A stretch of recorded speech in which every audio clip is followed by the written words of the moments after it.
Yo, what's going on, y'all? This is Marcus Rosa, aka Mazuma TV, back at y'all with some more boxing talk, man. I hope everybody's having a blessed, beautiful, positive, productive night. I hope you had a great day overall, man. I'm back at y'all with some more boxing talk, man. We're gonna be getting into the updates that have been transpiring between Vergil Ortiz versus Golden Boy Promotions and that whole lawsuit situation. We definitely gonna speak about that.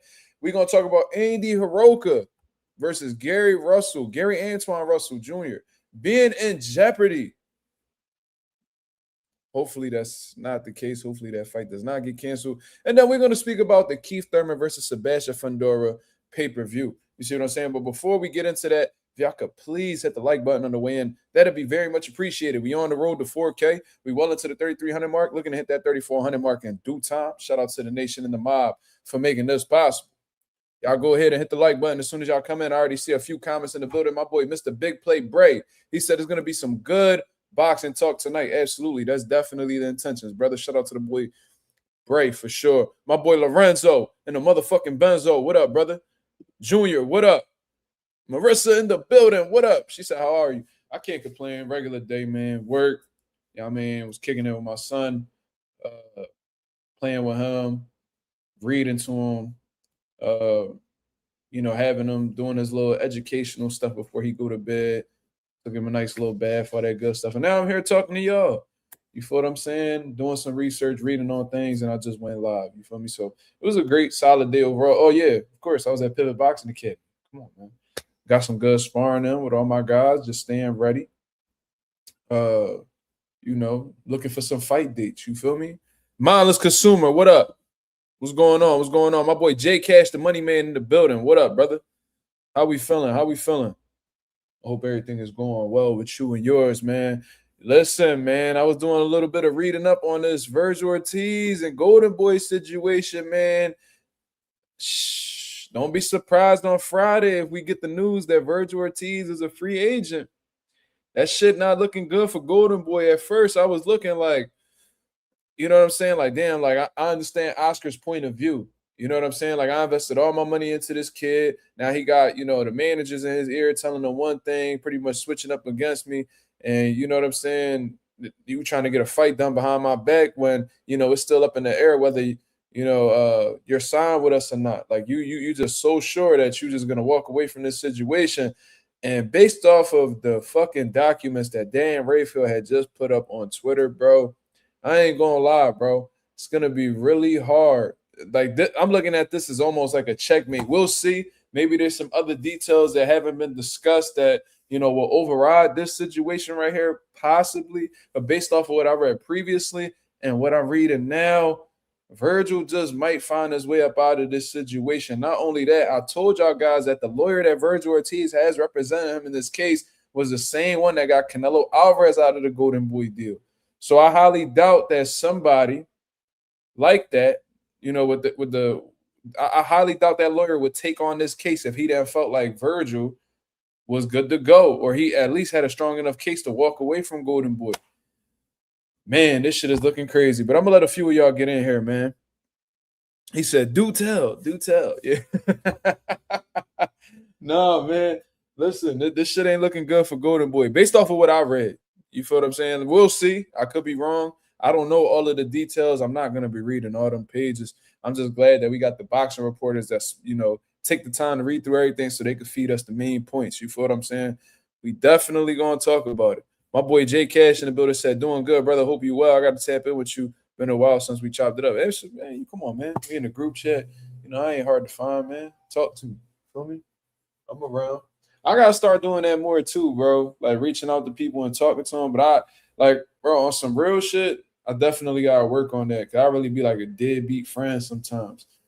But I just be so caught up in my world, bro. Like it'd be hard for me to step out of it. Like this shit really nonstop. Like, and if I'm ever taking a break, I'm on vacation. I'm away. You feel what I'm saying? So it's like if you're not a part of my world, it's hard for me to take time to tap in with you. You feel me? Like I'm one of them friends that's always around, always available. You feel what I'm saying? But I could go weeks, months without talking to you. And then, that's not me being disrespectful or, not caring much of you. It's just like I said, bro. I got so much on my plate that it'd be hard to take the time to focus on other things. And I'm also somebody who hates to break routine. Like I ain't gonna lie, like after a couple of days of vacation, I'll just be ready to get back in the mix. You feel me? And I really live this shit. And I hate anything that goes against what I truly want to do. You feel me? But shout out to Boxer Sparring. What up, brother? Agent 86 in the building. All right, we got people coming in here. We about to talk about it. Mindless Consumer back in the building. He said Kid Austin is Golden Boy's new flagship fighter. I mean, Vergil Ortiz becomes a free agent. They gonna hold on to Floyd Schofield with both hands. Pause. Jalil Aziz, what up, brother? What's going on? What's going on? That's one of the biggest supporters in the chat right there, man. Shout out to my boy Jalil. Go Birds, you feel me?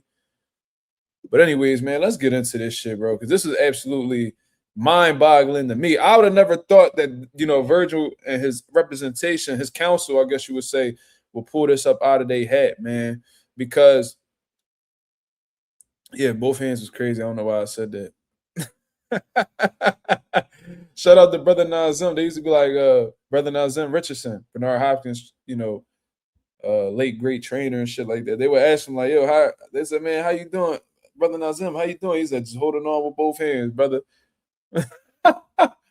Obviously he too old for the pause shit, but that shit used to just be funny whenever he said that. But anyways, to get back to the script, get back to what I'm here to talk to y'all about. When this lawsuit officially came around, the pause emoji is crazy. But I'm trying to stay on point, y'all. Keep me on point, man. I get distracted very easily. So when Vergil Ortiz and Golden Boy initially had this lawsuit set in place, one of the main things that was spoken about on Vergil's side was that because Golden Boy has yet to sign that extension deal, or at least have a deal set in place with DAZN, that literally gives him the option to walk away from the contract. Basically, if Golden Boy doesn't have a deal with a network, you feel me? If they don't have a deal with a network, then that gives Vergil Ortiz the option to walk away and go about his career however he wants to go about it. That he could go into free agency if he chooses to. And Golden Boy, Oscar De La Hoya and them was letting it be known. I think they either said that they had signed an extension with with DAZN already. They either said that, y'all correct me in the chat, or they said that they were in the process of finalizing the deal with DAZN. You see what I'm saying? So, man, what Dan Rayfield just pulled up on he just pulled up on the Twitter universe, bro. I don't even understand why this isn't even being more spoken about. Like, this right here is absolutely crazy. And Dan Rayfield says that he's been reading the filings from Vergil Ortiz's lawyer opposing court issuing emergency. So, and for those of y'all who don't know, Oscar De La Hoya heard some rumblings that Vergil Ortiz and Jerron Ennis was finalizing a deal behind his back. So as a result, he took it to court to get a temporary restraining order on Vergil Ortiz, so he cannot finalize a deal without him being involved, or at least until the court date is upon us, which is coming up February 20th. It's going down on Friday. And I mean, the day before Mario Barrios and Ryan Garcia. You know what I'm saying? So things have been on hold since then. But according to these filings that Dan Rayfield speaking about, Vergil Ortiz's lawyer opposed the court issuing an emergency temporary restraining order in favor of Golden Boy ahead of Friday hearing. Besides the brief, it also includes declaration from Ortiz manager and this very interesting declaration from a top DAZN executive by the name of Ed McCarthy, who basically threw Golden Boy under the bus. So not only did they get a declaration from Rick Meridian, who's actively being sued by Oscar De La Hoya in a whole different lawsuit, but they also got a declaration, aka like pretty much like a statement from a DAZN top executive, somebody who is behind the scenes, one of the the big wigs behind the scenes that's getting these deals done. He's very aware of the business that goes on with DAZN, so he would know the status between Golden Boy and DAZN and whether there's a deal between them or not. You see what I'm saying? Now, the fact that they was able to get this DAZN executive to come out here and say these things, this may be the reason why. And I'm telling y'all right now, shout out to the 13 people that's in the building. This may be why Vergil Ortiz walks away scot-free, walks away without having a promoter, and then he could just go ahead and finalize the fight between Jaron Ennis and himself. You see what I'm saying? So let's go ahead and read that. Wait, the DAZN told Ortiz about the TV contract. The Daza. I don't know who that is, brother. I don't know who that is. Enlighten me, brother. But anyways, let me go ahead and pull this up. You talking about DAZN. But anyways, let's go ahead and read these, filings. Well, we ain't gonna read this right here. This is just okay, so declaration of Edward McCarthy in opposition to defendant's emergency motion for temporary restraining order. So literally a DAZN executive is opposing this fucking temporary restraining order that Oscar De La Hoya is putting out here. Now let's get into what he says. He says, I, Edward McCarthy, declare as follows. I am the COO of DAZN.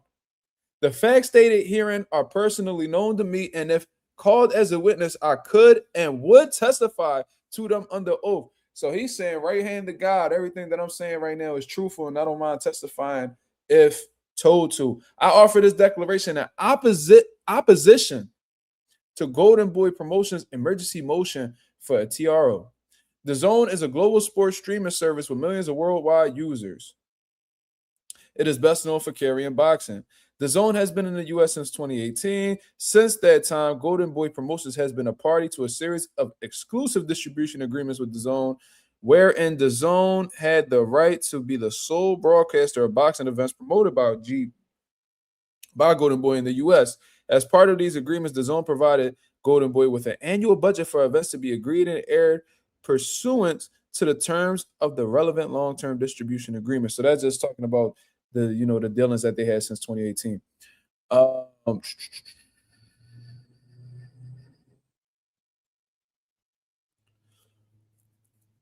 they talk about the other people. They talk about the other, promotional companies that they do business with.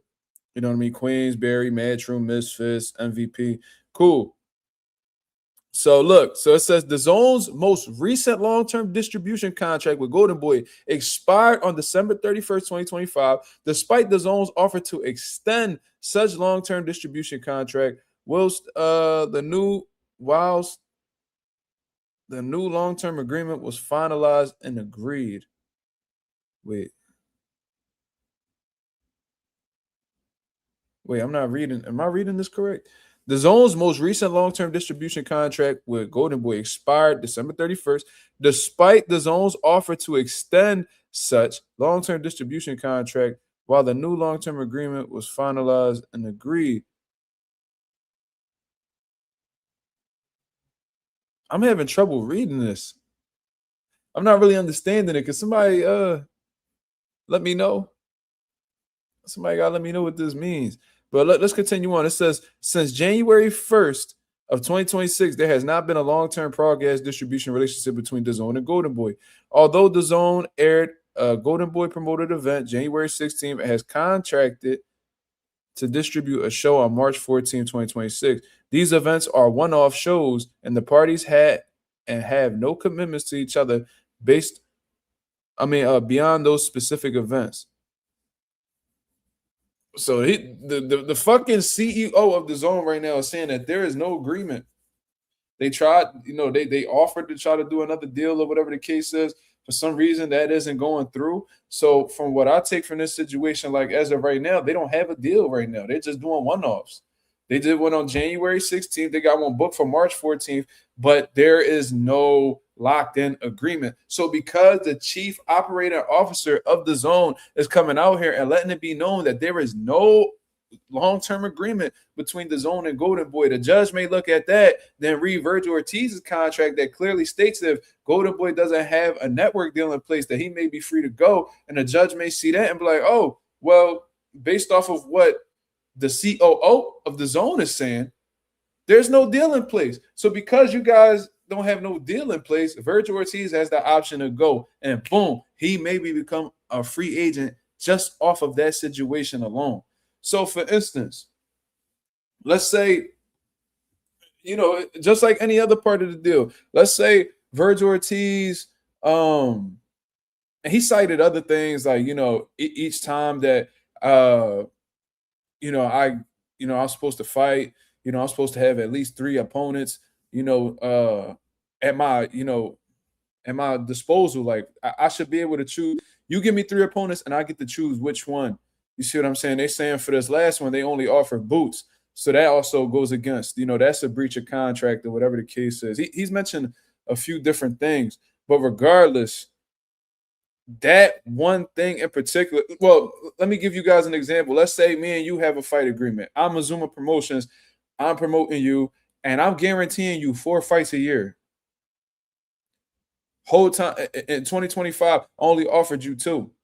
I'm in breach of contract as a result of that. And it may say something in the contract is where it's like, if I don't offer you 4 fights, and if I don't offer you 4 fights a year minimum, then this contract is void. I've seen little things like that.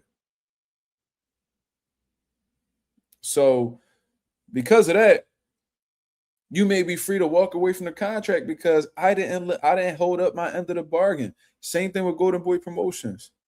You see what I'm saying? Let me see what Marissa's saying right here. Marissa says, despite the offer, the original contract expired before the new long-term agreement was officially finalized and agreed upon. Okay. Thank you for clarifying. You see what I mean? But so the original contract that they had expired before the new long-term agreement was officially finalized and agreed upon. And according to what they're saying right now, they still don't have anything set in place. As of today, they're just doing one-offs. They're just like, buying like, one event here, getting one event here, but there's nothing solidified where they're solely, locked in, just Golden Boy with the zone. You feel what I'm saying? So I don't know, man. I think that they have. I think this statement, this declaration that Edward McCarthy just put together. This might be something that really has Golden Boy in a fucked up situation. Once that judge reads that part of Vergil's agreement, and then he sees, or at least when the lawyer brings that to the judge's attention, and he looks over it and is able to verify that, then he reads the declaration from the CEO. The COO confirming that there's no deal, there's no network deal for Golden Boy. Because it's not like Golden Boy, went over to ESPN and got a deal. It's not like they went to fucking Showtime and got a deal. No, they currently don't have anything as of right now. They're just doing one-offs with the zone. That is not that is not a deal that they have. That's not a deal. If you're just grabbing one fight here, one fight here, like the paperwork said, it's one-off shows. You see what I'm saying? So this isn't guaranteeing that Vergil promoter is locked in with a network, and as a result of that, he may be able to walk away from this, and this judge may claim him to be a free agent after this. And I ain't gonna lie, and I feel bad for Oscar De La Hoya and what he has going on, but at the end of the day, a contract is a contract. You know what I mean? It kind of sucks to see somebody put they're all into a fighter just for a fighter to walk away. But you have to be on point, man. You have to you got to cross your T's and dot your I's and make sure that you're moving accordingly. And you're, everything that's on that contract, you got to make sure that you're covering each and every detail. You see what I'm saying? So at the same time of me feeling a little bit bad for Oscar De La Hoya, I'm also happy for Vergil Ortiz if he's able to walk away because now he could control his own narrative. You know what I'm saying? He could go ahead and not have a middleman, when getting these paydays and having to break off De La Hoya. I think Vergil Ortiz is a big enough name at this point in time where he doesn't necessarily need to sign with a promoter in order to get big fights made. He has a relationship with Turki Al-Sheikh, you know what I mean? Ring Magazine, all that good stuff. He could go ahead and, Turki has been known in the past for, not really wanting to talk too much to promoters. You know what I mean? He likes to deal directly with the fighter. So I think this is something that could really be rewarding to Vergil Ortiz later on in his career. He could probably take on these big fights with Jaron Ennis and stuff like that without getting pushback from somebody on his team. You see what I'm saying? So let me see what the comments talking about.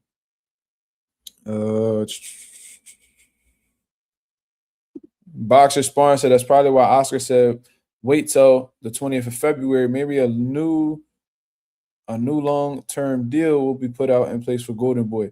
I just don't see it happening because the CEO, the COO, the person who literally um, wrote a fucking statement for Vergil Ortiz confirming that there's no deal set in place between them.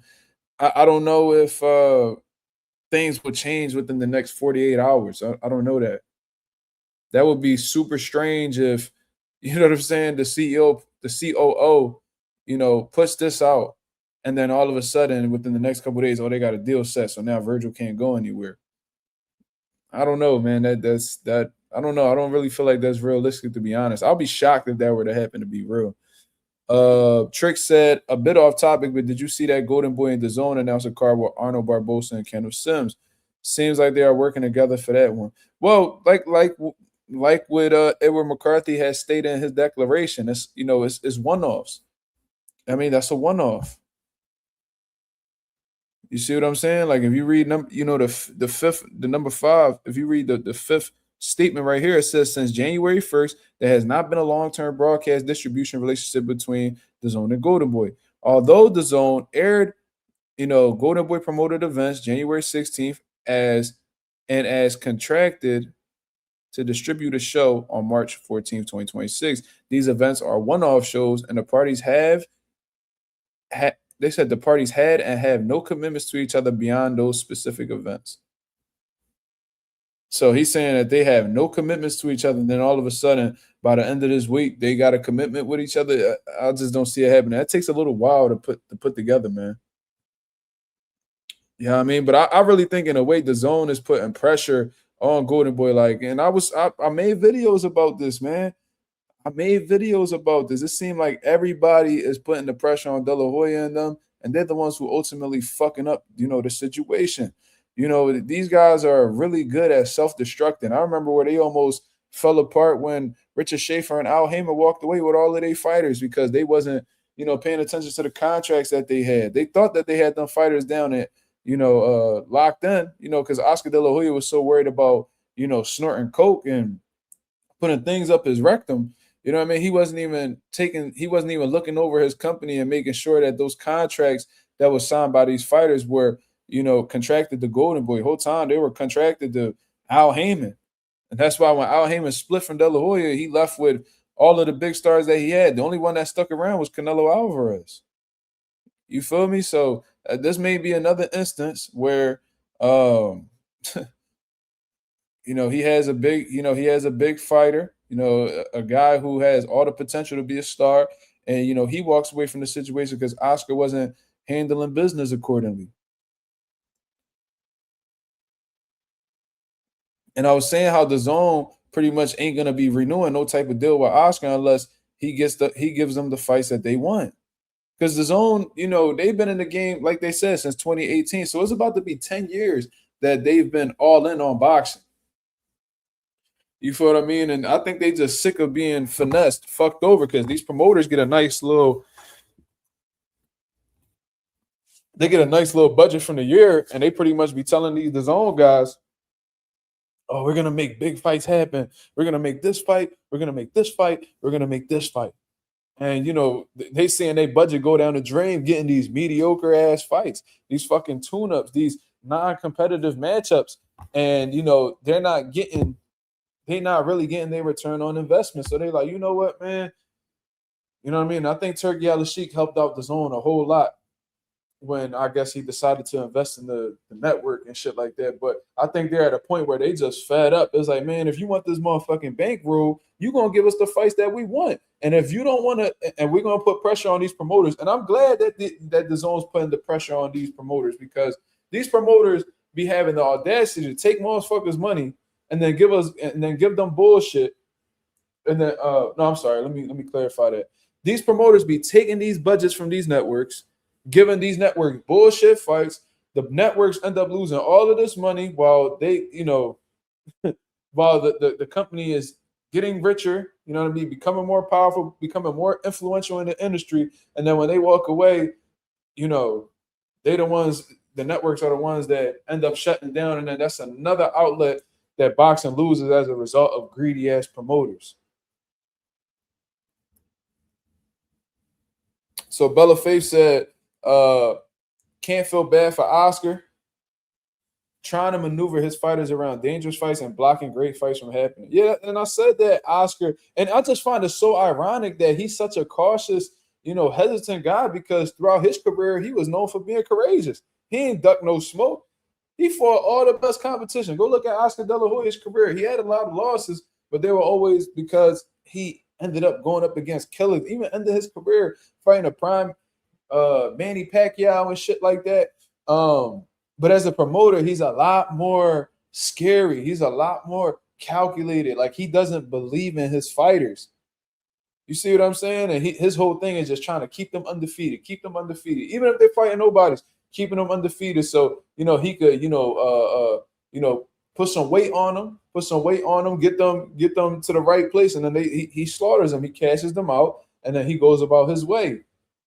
You see what I'm saying? And I think that's a terrible method, to be honest with you, man. You know what I'm saying? Like, you got to give your fighters the right fights. If you want like longevity with these fighters, you have to build them the right way. You got to get them the tough fights. That's the only way they're going to grow. If you just holding their hand, how are they going to be ready when they get to that upper echelon, status in boxing, and then end up fighting top tier opposition? Like Ryan Garcia, his matchmaking was pitiful. This dude wasn't fighting anybody that was getting him ready for those top guys. Then when he faced Gervonta Davis, it showed.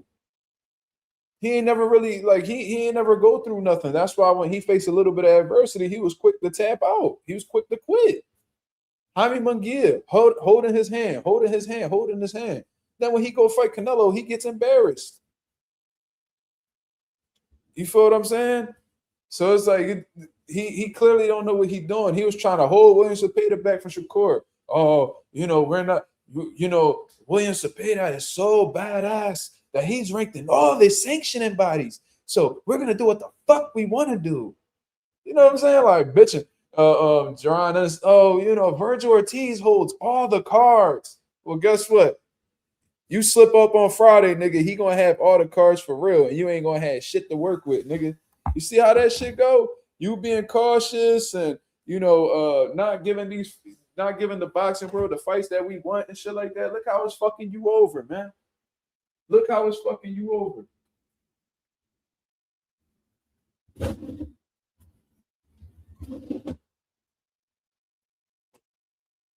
And then I just read some shit where they talking about, oh well, Golden Boy, they still, if things go well and things like that, we'll still pay Vergil Ortiz his $3 million guarantee with a pay-per-view upside, and we'll still be willing to make the Jerron in this fight. No. Fuck out of here. Now because motherfuckers taking y'all to court, now you talking about, oh, we still give Vergil what he wants, trying to like entice him to come back and settle things with Oscar. Get the fuck out of here.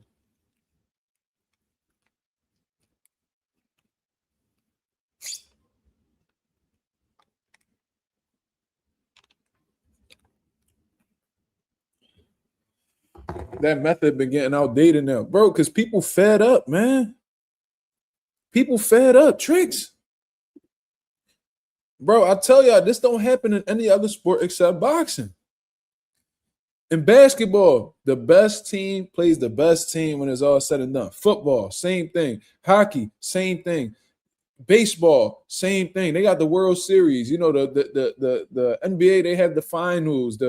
Hockey, I believe they had the Stanley Cup. Like, it's inevitable for the best to face the best. But it seems that it happens every year. Like, hockey fans don't ever get told that this team can't play this team, or that team versus this team ain't ready yet. We don't see that. We see them grind for their spot. They get to the end, and then they put it all on the line. And who wins and becomes champ. The other one, they go back to the drawing board and try again next year. That's how boxing should be. Oh, but the money ain't right. Oh, but the money ain't right. Bro, the fans are demanding the fight. They're gonna be willing to put the money up to see the shit. I know there's a lot of streaming bullshit that's going on and stuff like that, but at the same time, we've seen numbers. We've seen crazy numbers. Canelo Alvarez versus Terrence Crawford, they did great ratings. You know what I'm saying? fucking, I just see what Xander Zayas did out in Puerto Rico. Like, the people are gonna come out if you, first of all, if you promote this shit right. If you promote the shit right, you keep the fight in people's faces, and y'all tapped in with the media and shit like that. It's gonna become inevitable for people to, come through and want to see what's going on. They want to see what the hype is about. That's another thing. The promoters, they want to make all this fucking money, but don't want to put no money out there to put, really push their fights. I remember when Don King used to be out here, Viva Puerto Rico, waving his motherfucking flags, and he used to be instigating and doing all this shit, bro. Like, he really promoted. Like, these promoters don't be promoting no more. You see what I'm saying? Like, these promoters, they just want to do a press conference. They want to ask all these boring. They want to be, these promoters be sitting up on them podiums giving these long ass speeches that nobody gives a fuck about.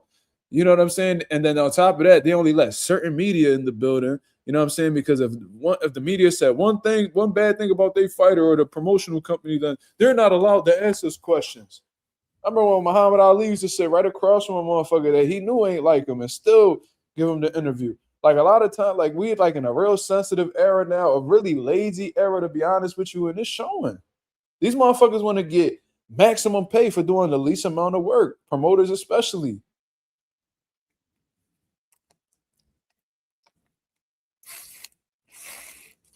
Don King is the greatest promoter of all time. They know it. They know it. They just shot him down. They just they blackballed him. No pun intended. But they blackballed him because he was a black man that was taking over the sport of boxing.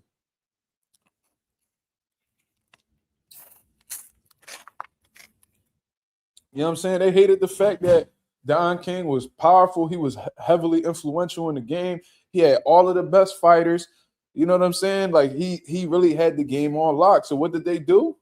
It'd be your own people, bro. Like Bernard Hopkins, coon ass, coming out here talking crazy about Don King. Don King's a crook. And bro, they all crooks, nigga. They all crooks. All of them. All of them. I don't give a fuck whether they was a former fighter, lawyer, whoever. Bro, you can hear bro. I done heard stories about all these guys. They all snakes, scraping shit off of the top of fighters' paychecks, and you know what I'm saying? All types of shit. The fucking promoters, pause. They be in bed with the managers. They be fucking over the fighters, bro. They all do that. Oscar De La Hoya, Canelo said that Oscar De La Hoya was trying to shortchange Gennady Golovkin up out of his money and shit like that. He even told Jaime Munguia, he was like, yo, is he paying you? Check this out. Watch that press conference between Canelo Alvarez and Jaime Munguia, bro. When they was rumbling, Oscar De La Hoya and Canelo was going back and forth. Canelo looked like he was about to smack De La Hoya, right? So I know it was in Spanish, but if you sit there and you look at the translation, Canelo looked Jaime Munguia dead in his face, and he was like, yo, is Oscar paying you? Is he paying you? You know what I'm saying? Because of this, then he brought up the Gennady Golovkin situation and how Gennady was going to sue them niggas and shit. And they ended up paying Gennady what they were supposed to pay him. You feel what I'm saying? So it's just so ironic that after that fight, Jaime Munguia dipped. Very, very ironic, man. I'm telling you, man. All these promoters is scam artists. Like, these promoters be getting investigated by the IRS and the FBI. They be getting investigated by the FBI and all types of shit. Like, Bob Arum was getting investigated by the FBI for rigging fights and be sanctioned by, bro. They all corrupt, but because Don King was a black, flashy, outspoken man that had a whole lot of power, they did what they could to overthrow him. And what do they do to typically overthrow the black man? They send their own to come get him.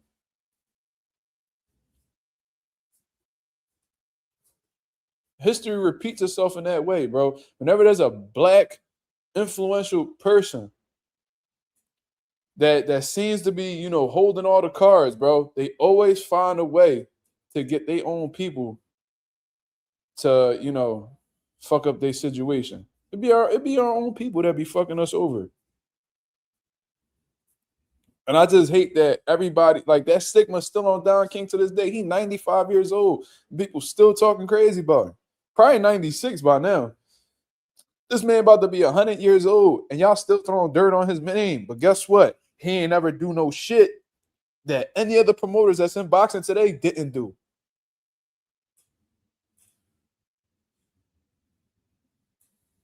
Let me rephrase that. I probably said that wrong. Don King did the same shit that these current promoters do today. The difference is he's not the same skin complexion as them.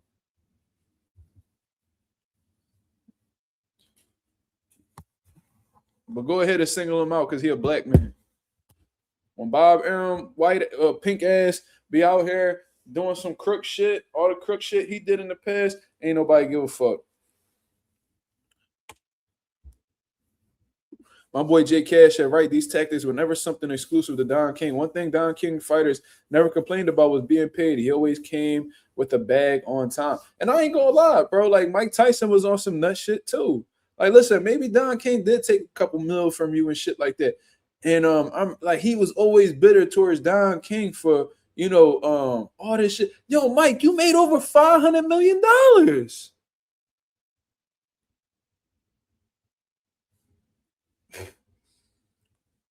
You made over $500 million in your career. You fumbled it.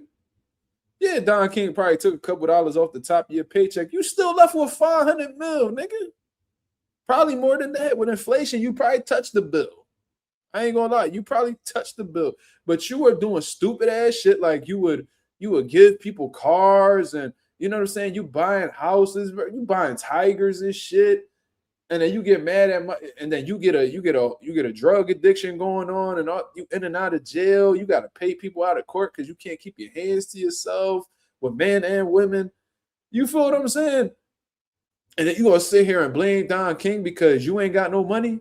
You fuck up your money, then you mad at Don King because he took money from you, bro. No matter what promoter you would have went to, they would have did the same shit to you. It's like, what the fuck? Like, bro, listen, would I be mad? Yo, listen, right? Let's actually look it up.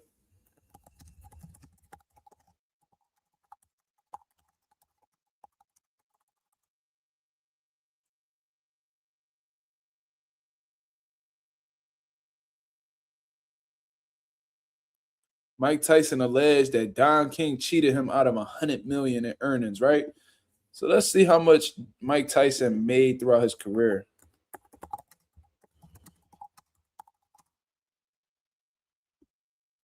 They said Mike Tyson earned an estimated $400 million to over $430 million in fight purses and endorsements throughout his boxing career. Including endorsements suggest his total earnings could have been as high as $685 million. Nigga, 700 M's. You may have made up to 700 M's in your career with endorsements, and you mad that a nigga supposedly took 100 mil, and y'all settled out of court for like 14 million back in the 90s. No, in the early 2000s. Yeah, let's say he did take 100 million. That is a whole lot of money. But you made close to 800 to 700, bro. You fumbled that whole shit. And you want to put out your frustrations on Don King because you blew 700 M's. Man, get the fuck out of here, bro. 100 mil is a lot of money to take from somebody. I'll be mad about that too, but I wouldn't be sitting here blaming all of my fucking misfortunes on Don King because nigga, you played a part in why you went broke, nigga. No, Jalil, listen, I understand what you're saying. I would want my 100 mil too. That's not the case that I'm making. What I'm saying is you made $700 million, up as high as $700 million. You blew through that. Who's to say you wouldn't have blown through that 100 mil that Don took from you, nigga? Right? Let me see. 700, he'd be worth 1.74 billion right now in today's current inflation. God damn.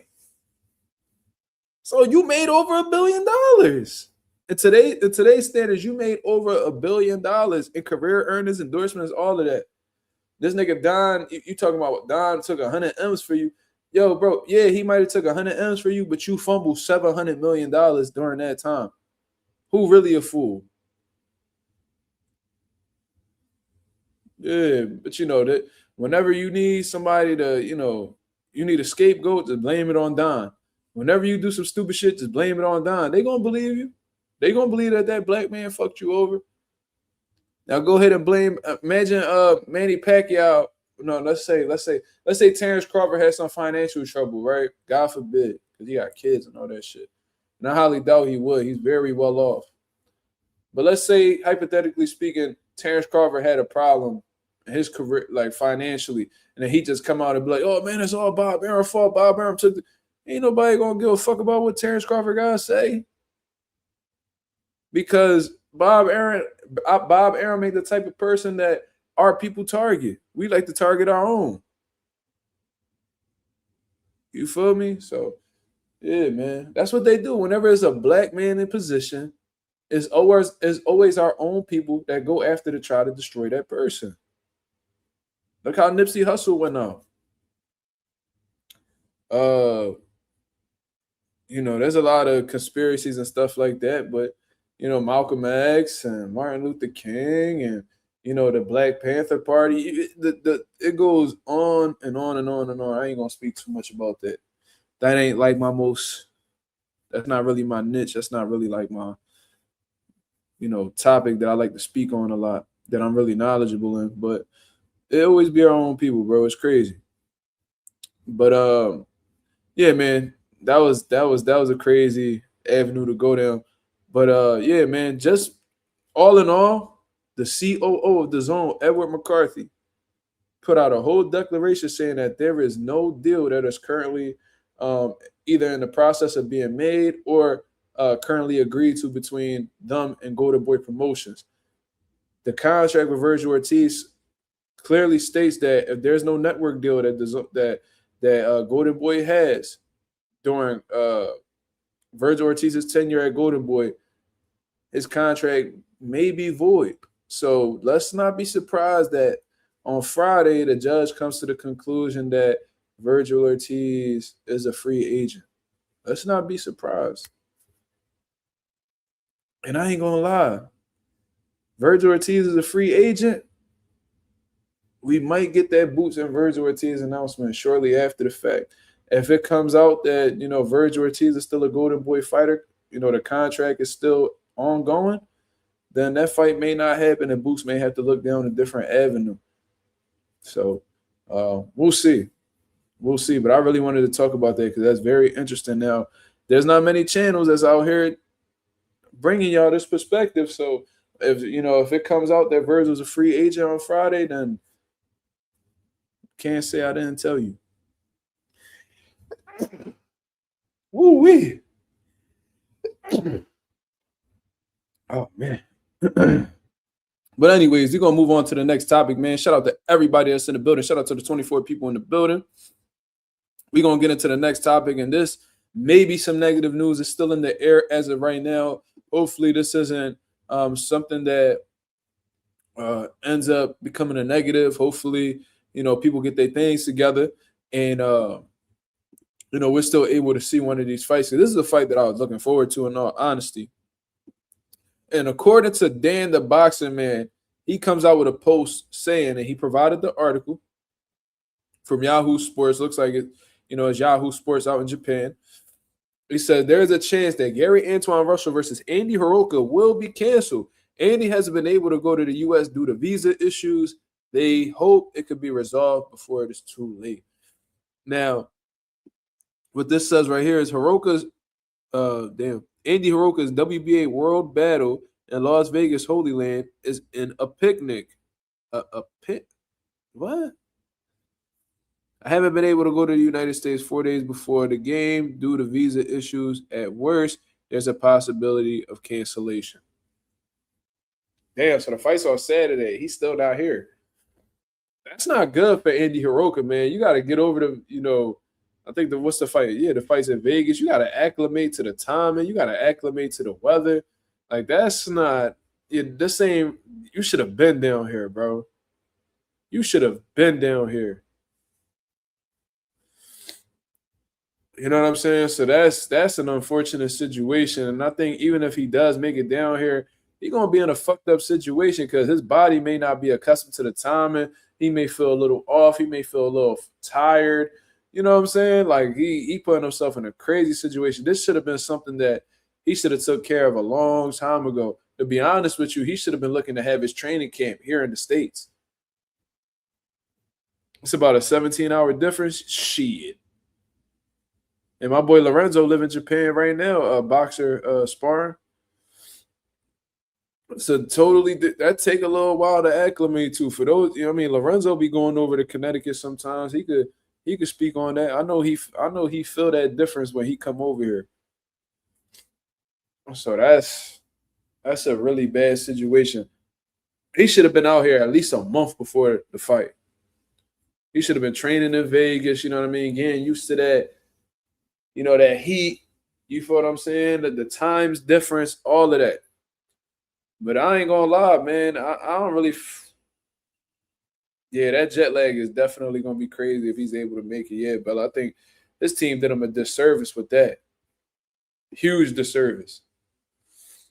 On some real shit, if I'm Andy Hiraoka, I'm not taking the fight. That's just me. You know what I mean, I'm having visa issues. I'm not gonna be in the.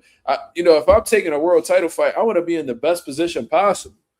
I want to be in the best position possible. And I feel bad for Gary Antoine because the Russells always struggle with some sort of activity. And this fight done got canceled, I don't know how many times already, 2-3 times. So for it to, possibly get canceled for a third or fourth time, that's tough, man. That's tough to deal with. That's really tough to deal with, man. But I'm not going to sit here and act like, if I'm in Andy Hiraoka's shoes, I'm like, bro, I'm not going to be acclimated to the time zone. I'm not going to be acclimated to this, to the city, whatever the case is. You know what I'm saying? I'm having visa issues. By the time I get here, I'm not going to be well prepared.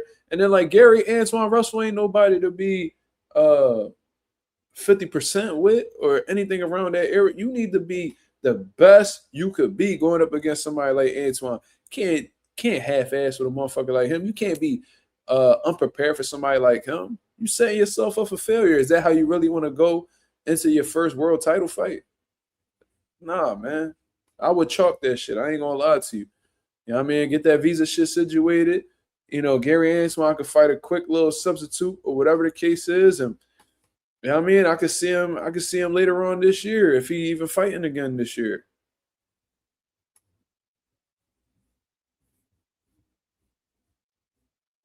Bellaface said, but that's low-key his fault. The training camp was too long to just give up. I understand, but it's like he probably didn't anticipate having visa issues, though. You know what I'm saying? So maybe he should have just looked at that a little. I think maybe he should have looked at that a lot more soon. However you want to say it. Sooner, even a word. He should have took care of that earlier. And he probably would have been better prepared. But you just starting to talk about a visa now? When did you intend on getting over here? How long has this been going on? Why is it so difficult to get your visa shit situated? What's going on? They should know that you're a professional fighter. I'm sure you could provide proof that you're going over there for work reasons. What is going on? What could cause these visa issues? Very strange. Yeah, you don't want to have any sort of time zone issues. None of that. You don't want any of that with Gary Antoine. Your energy need to be on point. You need to be acclimated to the weather. You got to be ready for all scenarios. You coming from Japan, they got a 17-hour time difference. It's literally a whole different day. When you sleep, everybody awake working. When you working, everybody asleep over there. What the fuck? Hell no. So he gonna come over from Japan the week of the fight. He probably his jet lag gonna be crazy than a motherfucker. And when he fighting Gary Antoine, which will probably be around 10, 9:30, 10 o'clock, his body gonna be in a mode where it's like, yo, you should be sleeping right now. Or you should. Wait, is it you should be sleeping? I don't know. If it's 10 o'clock, 17-hour difference, that might work out for him. I don't know, whatever. Long story short, you should be okay. You should be okay fighting somebody like Antoine. You coming on a 4-day layoff, you coming up 4 days before the fight, not a good job at all. Yup. And Gary gonna be cool. You feel what I'm saying? There's not that much of a time difference between the East and the West Coast. Was it like a 3-hour difference? That ain't shit.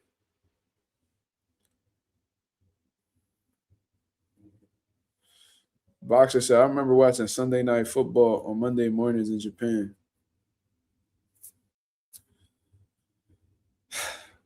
That's tough, man. So hopefully everything works out for the best, but I ain't gonna lie, bro. It's about to be Wednesday evening. It's it's literally about to be 12 in the morning over here. And so what's that give them? 2 days to get there to weigh in? Nah, bro. I would chalk that shit. If I'm PBC, whoever, Golden Boy, I'm replacing Hiraoka, man. Who could come in last minute for Gary Antoine to step on real quick? Like, we got to figure this out at a different time. Like, that's just what I would be on if I'm the promoter. You got visa issues the week of the fight. Let's go ahead and chalk that shit, bro. It's about to be 2 p.m. over there. Yeah. Imagine being exhausted at 2 p.m. where your body's like ready to go ahead and have a full night's worth of sleep.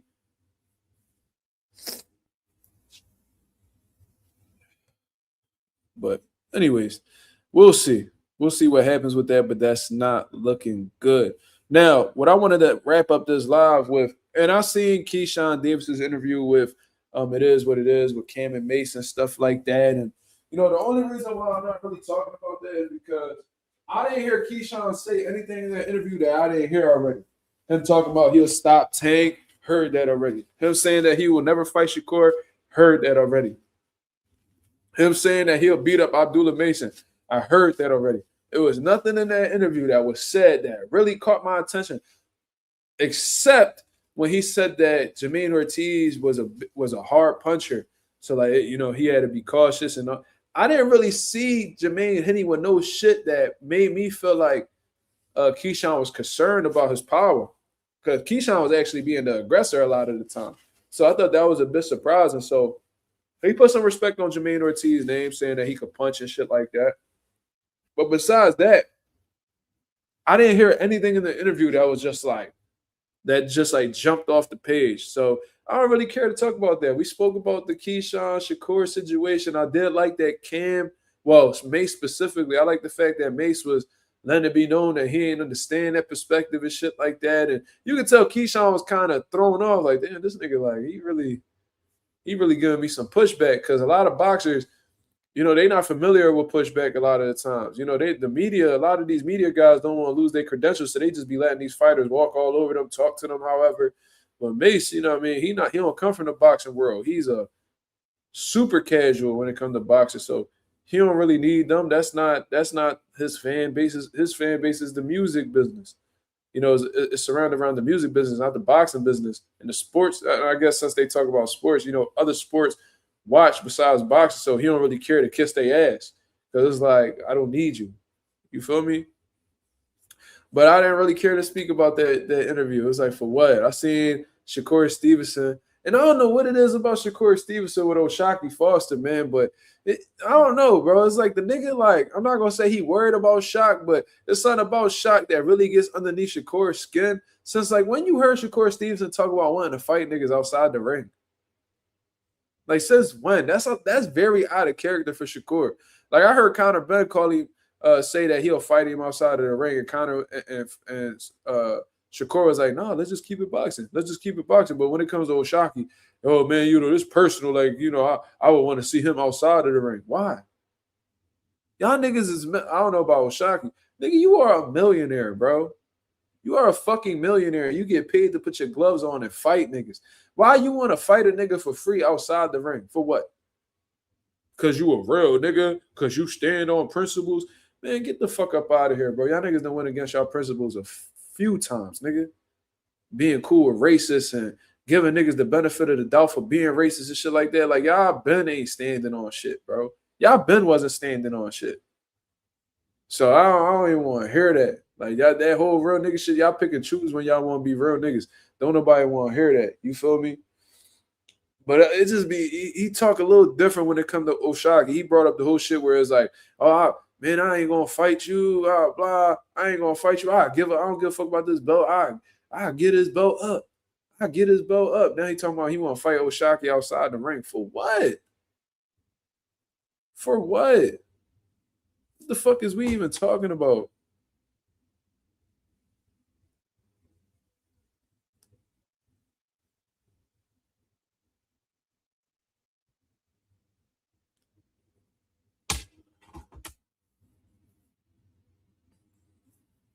Agent said O'Shaquie said he will pay for his sanctioning fees, but he has to fight him.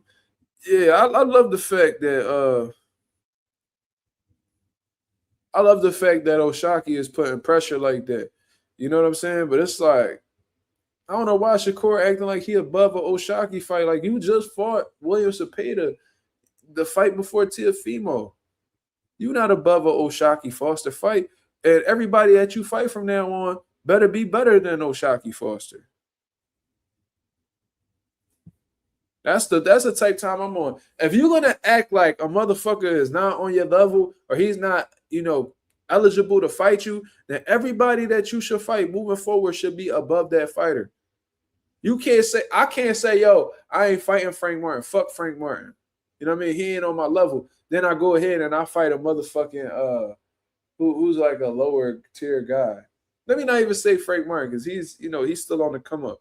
Let's say I'll be like, man, I ain't fighting Shakur, man. Fuck Shakur. He need to get on my level. Then I'll go ahead and fight a nigga like fucking Albert Puello. So Albert Puello on your level? Or if I fight Oscar Duarte, I'm on Oscar Duarte above Shakur level? No, it don't make any fucking sense. So what are we talking about? You said Shakur got picks. He acting like it. He been acting like it. I ain't gonna lie. Like, he talking about Devin need a rehydration clause. For what? For what? If I'm Dev, I ain't taking no rehydration clause. Who the fuck is you? So you don't want to give us the Keyshawn fight. You trying to drain Devin Haney so he won't be bigger than you the night of the fight. Talking about 10 pounds. Nigga, what you, the IBF? This nigga the IBF now. I ain't never seen Shakur with an IBF fucking strap. Now that, like, you would think this nigga with the International Boxing Federation, this nigga asking for a 10-pound rehydration clause. The fuck?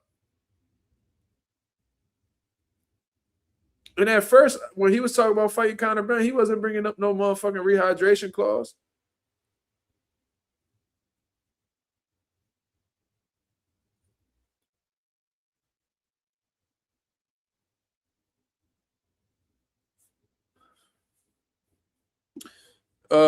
Bella says, "Shaq, gotta see my little bro first, man. How many non-blood related brothers you got?" Yeah, that's like they got a weird little clique over there, bro. I don't understand that shit. What if I wanted to see Raymond Ford versus Shakur?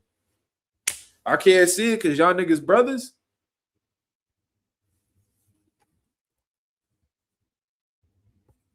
Yeah, bro. It's like this nigga done sparred everybody and their mom, and he just want to pick and choose the niggas that he want to be cool with and the niggas that he gonna rumble. Like, bro, you sparred T.O., you fought T.O. You sparred Jamel Herring, you fought Jamel Herring. You feel what I'm saying? You used to spar. I'm sure you sparred Joette before. You fought the nigga. Like, come on, dog. You even sparred William Cepeda. I know you sparred William Cepeda. You said you knew his style and shit like that, and that's why you knew you was gonna beat it. You sparred everybody and their mom, and you pick the fighters that you're not gonna fight, and you pick the fighters that you are gonna fight, bro. That's bitch shit to me, bro. That's bitch shit to me. I can't respect it. I don't respect where these niggas be coming from. And you talking about you need $500 million to fight Keyshawn. Like, what? The fuck are you talking about, bro? They asked that nigga like who. I think they asked him like who's your like who do you see as like when the dust settles, who do you see across the ring from you? He was like, man, it's sad because like because I'll never fight Keyshawn, but me and Keyshawn the best fighters in boxing. So you're openly admitting that you're not willing to face the best competition. Because y'all could agree, disagree with that statement right there. But in Shakur Stevens' head, he feels like outside of himself, Keyshawn Davis is the best fighter in the world. But you'll never fight him. So that alone says that you're not willing to face the best.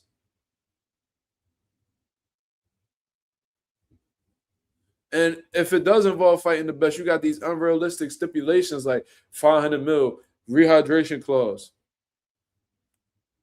Crazy.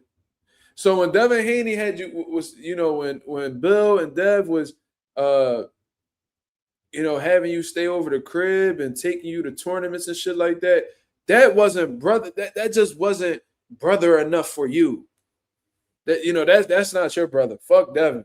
Fuck the nigga that you probably was eating all the cereal in his crib and you staying at his crib. They taking care of you, treating you like their family when they ain't know you from a fucking can of paint outside of boxing. No, and you even said that them, being at their crib motivated you and shit like that. That ain't enough. That ain't enough to look at, Dev as a brother. You turned your back on Dev. But with Keyshawn, it's just something about Keyshawn that this nigga, there's no way you gonna fight the nigga. There's no way. Did this nigga Keyshawn just show you some shit that you never saw before? Did this nigga save your life? Did this nigga fucking carry you out of a burning building? What the fuck did this nigga do?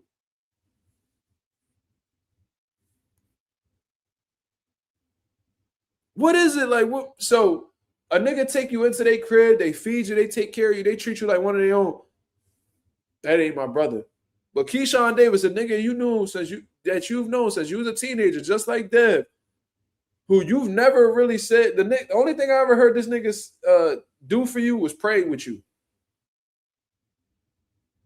Only thing I heard Keyshawn ever do for you besides give you good sparring was pray for you. And that in itself is enough for you to be like, oh, that's my brother. I'll never fight the nigga.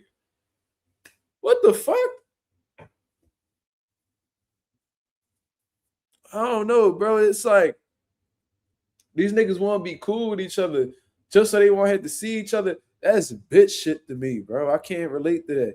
And, Shakur the only one that think like that. Shakur the only one that think like that because you couldn't tell Bud no shit like that. Mind you, Bud was cool with Sean Porter. A lot of people don't even know that. They had a good friendship. But as soon as this nigga Porter became his mandatory, it was up. You couldn't tell Andre Ward that he can't fight nobody because that's his brother, that's his friend. Man, Andre Ward said he used to isolate himself from niggas so he wouldn't get cool with them. It was fuck everybody. This nigga Andre Ward didn't like some shit that Bernard Hopkins had said while he was commentating one time. And he called Bernard and asked if he wanted the Rumble. And that was his idol. See, it's different mentalities, bro. Can Shakur fight? Yes, that motherfucker could fight his ass off. He's one of the most skilled fighters in boxing today. Talented than a motherfucker. But the way that this nigga be moving, bro, it really be some turkey shit. Like, imagine Floyd talk about he wasn't going to rumble Zad Judah because that was his friend. Imagine if they said he wasn't. Imagine if Floyd would have came on and be like, I ain't fighting Chop Chop Corley. That's my friend. Oh, I ain't fighting Shane Mosley. That's a good friend of mine. We played basketball together. What? He's a bitch. Well, I gotta stop calling these guys bitches. They're right. But I'm gonna say that this sound like some bitch shit.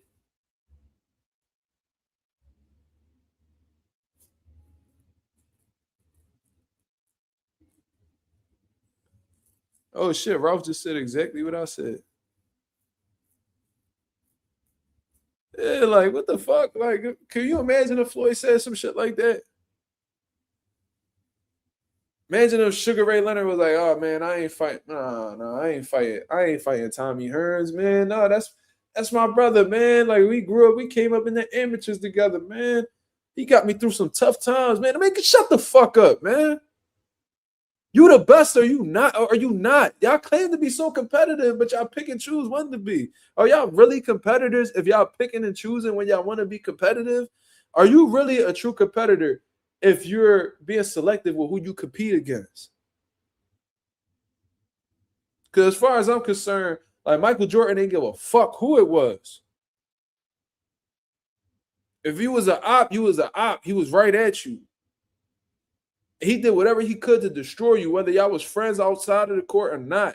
I used to see Michael Jordan on these buses with Magic Johnson and all these cool motherfuckers that he was cool with, but when they got on the court, it was up. Oh, man, it's just weird if we fight, man, because we know each other's families. Who gives a fuck?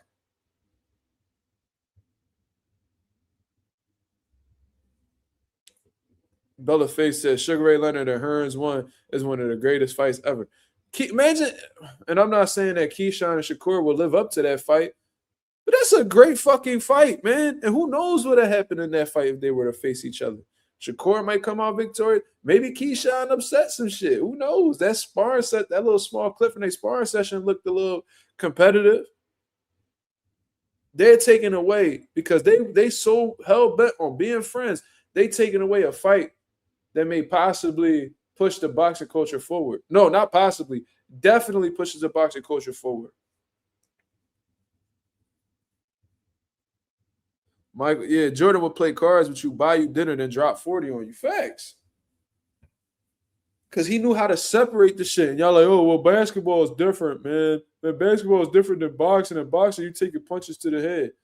All right, bro. Since I'm talking about the competitive spirit, I'm not comparing the sports. I'm comparing the mindsets. Because regardless of you play basketball, you flip a burger, you box, whatever the fuck the case is, bro.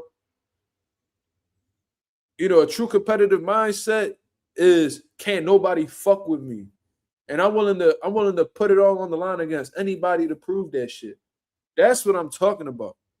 Not talking about, man, basketball safe, man. You know, boxing not safe. You know, these guys, you know, they could die. People don't die in basketball. No, that's not what I'm talking about. I'm talking about the competitive mindset. You couldn't tell Andre Ward that he couldn't fight Chad Dawson because they was good friends in high school. Some crazy, imagine he said some crazy shit like that. Like, huh? I remember when Teofimo Lopez said that he'll never fight Shakur because, you know, Jay Prince, he had a lot of respect for Jay Prince and, you know, shit like that. But guess what? T.O. still had the cojones, and I don't fuck with T.O., but he still rolled the dice and he made it happen. And T.O. was even calling it out. He like, yo, like, y'all motherfuckers want to see this nigga win, but y'all know that, you know, if he was to take this belt off of me, he not gonna fight. He not gonna fight the fights that we want to see him in. You know what I mean? He want to play friends with niggas. Like T.O. said that. Shakur try to switch it up. Oh, so you saying I'm gonna beat you? Or you saying I'm gonna beat you, bro? You ain't. What he's saying is that you're not gonna give the fights that the people want to see.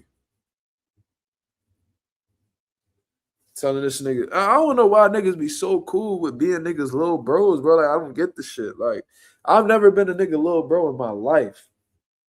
Meaning that I never let nobody youngboy me or put themselves ahead of me and I'll just be under their wing type shit. Fuck out of here.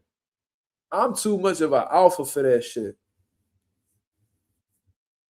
You feel me? Like, I'm going to always be the nigga. Even if I crash and burn on the way down, I'm going to always try to, I'm always trying to grow my own wings and I'm going to do my own shit. I'm going to figure this shit out on my own. I would never be a nigga's little bro. Never. Not with this YouTube shit. Not with this boxing shit. Not with this father shit. Nothing. I'm a grown-ass man. I like to move how I want to move. I do what the fuck I want to do. You know what I'm saying? Like, niggas are, oh, man, you got to face my little bro. No, nigga, that's your work, nigga. Try to throw your assignments on me because you trying to prove a point, nigga. I ain't your little crash out dummy, nigga. That's how Shakur be treating these little niggas. Like they crash out dummy. Oh, Shocky, man, you gotta go fight my little bro Ray before you come see me, man. If I'm Raymond Ford, I'm like, nigga, he talking to you. I'll fight the nigga, but he talking to you. He ain't talking about me. He don't want to fight me. He want to fight you. Why you redirecting this shit to me? He calling you out. He went to the weight. He went to your weight and got a WBC interim title. He worried about you. He ain't worried about me. You gonna deal with that smoke or you not? The fuck? You know, I want that dead fight, but I'm gonna let my little bro get the fight. Yeah, because you took the you took the T.O. fight from me. So you know what I mean? You don't want to step on his toes again, so you're gonna let him go fight Dev. And the only reason why you let him fight Dev because it's at 47 and you scared of 47 for some reason. I don't know. You feel what I'm saying? Like you petrified of 47. So there's that. I'm gonna let my little bro, man, my little bro go, yo, Dev, you ain't gonna. This nigga Dev was like, yo, I'll fight big bro and little bro. No, I'm gonna let my little bro get him, man. My little bro gonna beat him. Like you this bona fide boss ass nigga. If I'm Keyshawn, I'm like, bro, like, what's up, bro? Cut this little. How old is Keyshawn, bro? How old is Keyshawn? How old is Keyshawn Davis? Man, this nigga a year younger than me. Bro, his birthday like next week. Yo, Keyshawn, you about to be 27. You still let niggas call you little bro? I ain't let niggas call me that shit when I was a teenager. You pushing 30 just like me. And you having niggas call you little bro. How old is Shakur? How old is Shakur Stevenson? Bro, this nigga a year and some change older than you. Yo, Keyshawn, if you don't fight this nigga, bro, don't make me try to find phone numbers and shit like that, bro. This shit. What the fuck you mean, little bro? This nigga only a year and a couple months older than you. The fuck you mean, nigga? Y'all in the same age group.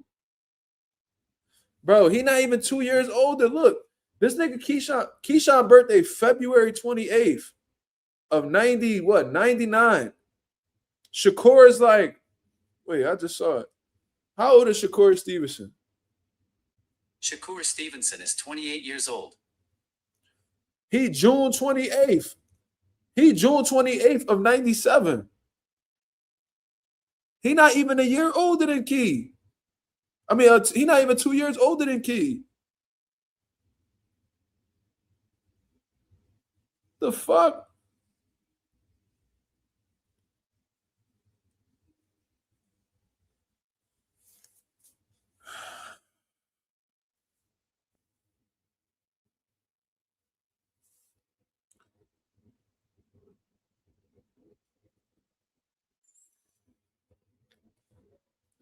Hold on. I need to find out the exact age difference between the two.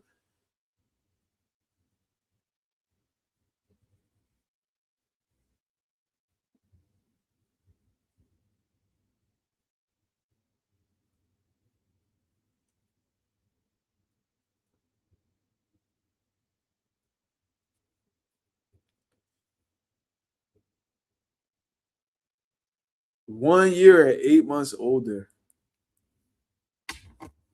You let a nigga who 20 months older than you call you little bro.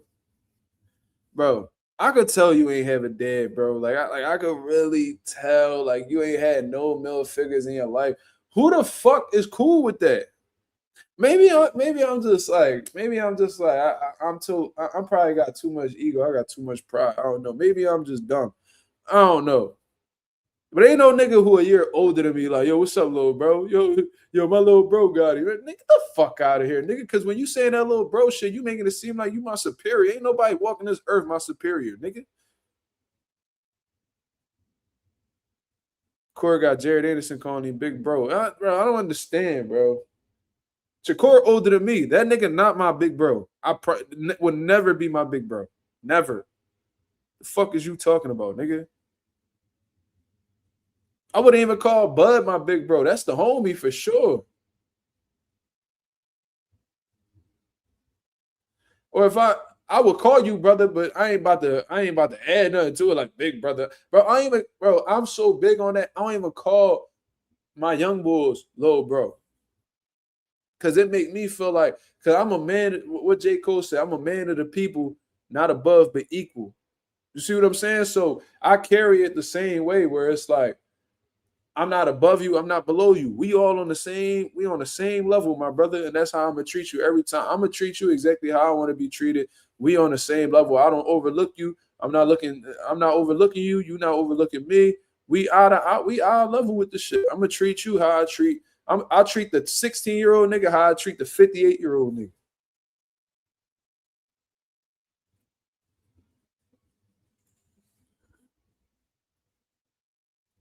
So I don't know, bro. Like me personally, I feel away. Like if Shakur popping his shit, and I'm somebody that's in his camp, and a nigga in my weight calling him out, he like, no man, I just let my little bro get you. I just let he probably tapping Raymond Ford on his shoulder like, yo, my little bro go get you. And Ray like, yeah, boy. It's like y'all niggas be so quick to follow the program, bro.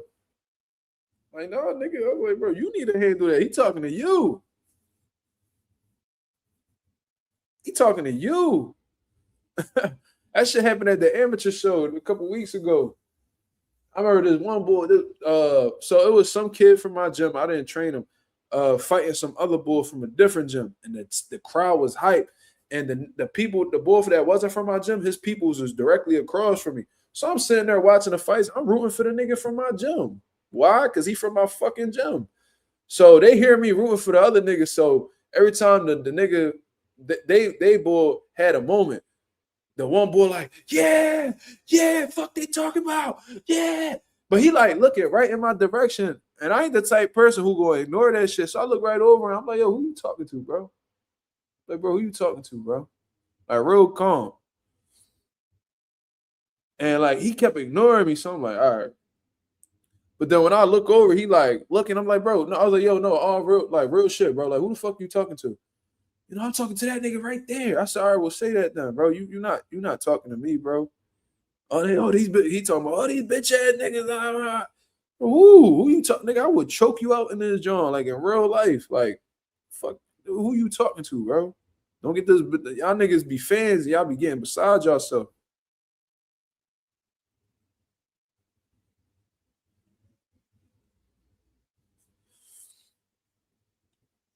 Yeah, whether they're a nerd or a killer, you treat them the same. Yeah. Yes, sir. I grew up with both of them. I can't neither one of them say that I treated them wrong. That's just what I be on, bro. I don't know. I'm not gonna sit here about it because when I hear little bro, my little bro, in my head I hear my little nigga, like you my little nigga, tripping. That'll never be a thing. Not with me. And I'm gonna make sure I put that shit in my son's head too. Like, hey, bro, you ain't nobody a little crash out dummy. You ain't you ain't gonna be getting sent to the store to buy niggas chips or you know what I mean, pick up a cheesesteak hoagie or whatever. Man, we ain't doing none of that. You know what I'm saying? After you get them a little black and mild from the store, they give you the change. Keep the change. Keep the change, little bro. Keep the change, little bro. Get the fuck out of here. Out your rabbit ass mind, nigga. Ain't nobody ever sent me to the store. Never. Fuck you talking about? Ain't nobody from the street ever be like, yo, man, go give me a pack. Go give me a Bluntville, man. Yeah, man. Yo, I'll give you $5 when you come back, man. Yeah, man. Go give me some fruities, man. Yeah, man. Give me some Swedish fish, man. Yeah, man. Fuck out of here. That's what Shakur got Keyshawn and them niggas doing. Going to the store for him. That's my little bro, man. That's my little bro. You always go to the store for me, man. You always give me that big bag of chips, man.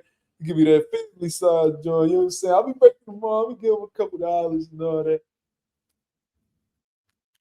Yeah, Shakur, my big bro, man. You know, he changed my life. That boy Shakur, that man, he changed my life. One time I went to the store for him, he gave me back $10. He gave me $10. I was like, oh boy, I can go ahead and buy me some weed so I can fail another drug test for that $10. Thanks, big bro. Like, nigga, what?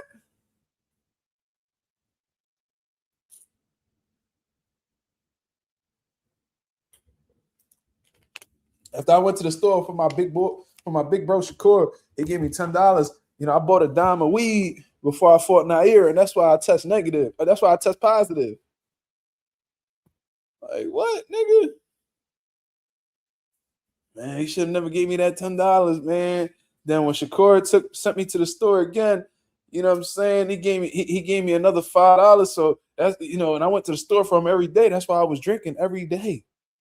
I was taking his money and I was buying liquor. I was drinking every day. The fuck, nigga? With that corner store change Shakur gave you was out here buying bottles of OE and shit. Nigga, get the fuck out of here, nigga. Nobody try to hear that shit you talking about, guys. I don't even understand it. Mace was even saying it. He was like, bro, I don't understand y'all niggas. I fought my brother for free. Like, what? Yo, he said I sound like Coach Rel. That's crazy. Shout out to Rasheen, dog. That's my brother. Not my big brother. That's my brother, though. We got years in. And me and Rel sparred before.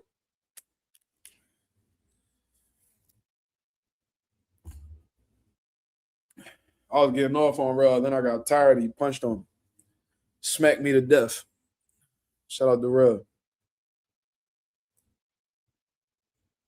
Used to rumble my little brother for no funds attached, just hands. Yo, I get it. My days that me and my brother throw on the gloves all the time. I used to whoop his ass. Yes, y'all. I do have an older brother, but even he ain't my big brother. Fuck you, he. That nigga.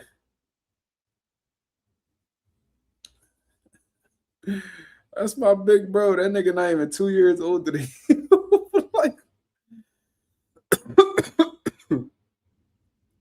yo, fucking hilarious. I ain't gonna lie. Learn something new every day. Lorenzo said, saved up enough money from going to the store for Core. I was able to buy a belt to make that corny video when Andy lost. I saved enough money to buy a belt. Hey, yo. That was funny as shit. And shout out to Jahi Tucker, man. Come to find out, he's fighting the Kale in his next fight. He's not fighting Yoenli Yo-Yo. He's not fighting Yo-Yo. You feel what I'm saying? He had pulled out of the fight. He had asked for $500K, and they told that nigga to kick rocks. So Top Rank posted a picture of Jahi Tucker and wrote Tucker time, and in the comments I wrote Ducker time. So Jahi Tucker liked the comment. He didn't respond to it. And one of his little bros said, I'll stop you. And I wrote, the only thing you need to stop is dick eating. Fuck is you talking about?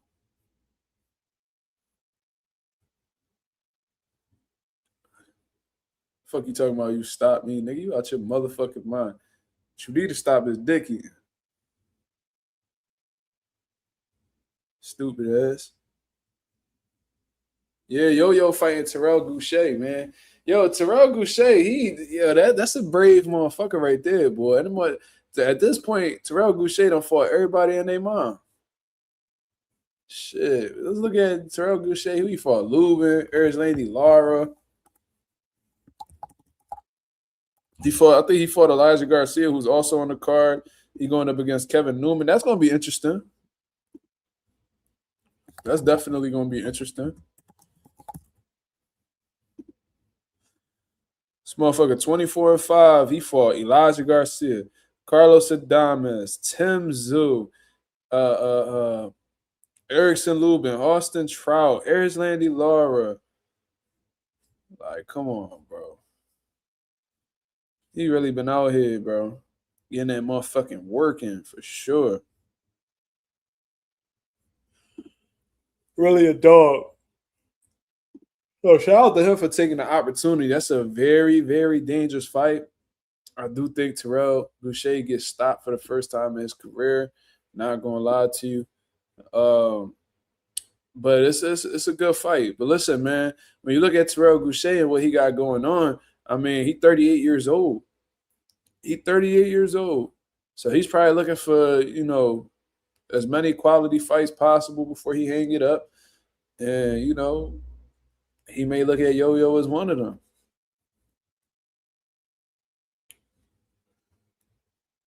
Jair knew he was going to get his ass whooped. Listen, I think he understood that was a dangerous fight. So he asked for a crazy amount of money. Now, I seen Jair write in the comments exactly what had happened. Let me see what he wrote. There was a few people talking in the comments. Let me see.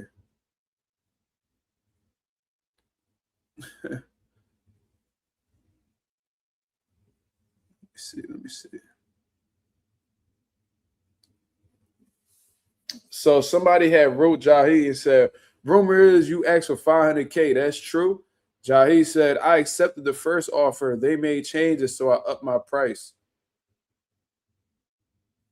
So that's not him saying no. So he said, oh, they changed the deal, so I asked for more money.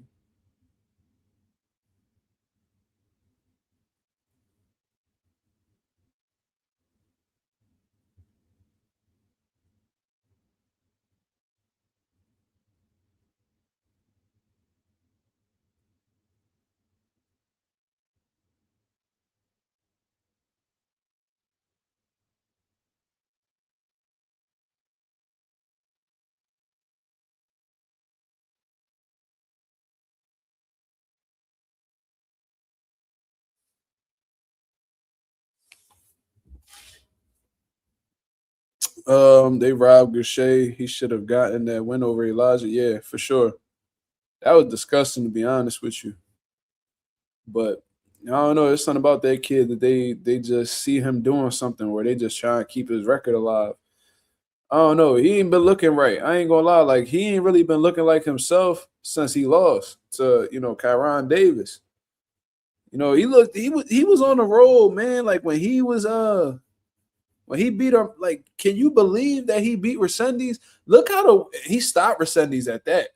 Can you believe that? How, like, this boxing shit's crazy. Like, Elijah Garcia looked like he was the truth, bro. And who knows? Maybe he still is. I don't know, but he literally beat the dog shit out of Armando Resendiz. And Armando Resendiz was the one who I believe beat the shit out of Jarrett Hurd. Beat the dog shit out of Jarrett Hurd. So he goes ahead off of that fight to go fight Elijah Garcia and gets packed. And something happened. I would love to know what it was that happened with this kid, because he looked like the absolute truth. And to take into consideration, bro, Elijah Garcia is only 22 years old. He was whooping on Armando Resendiz like he was a grown man. Something between that time and the Kyron Davis fight, he looked like absolute shit. He lost a split decision. Then he goes and he fights Terrell Boucher. Wins a split decision, but a lot of people felt like he didn't win that fight, including myself. So what happened in that time frame where you just look like a totally different fighter?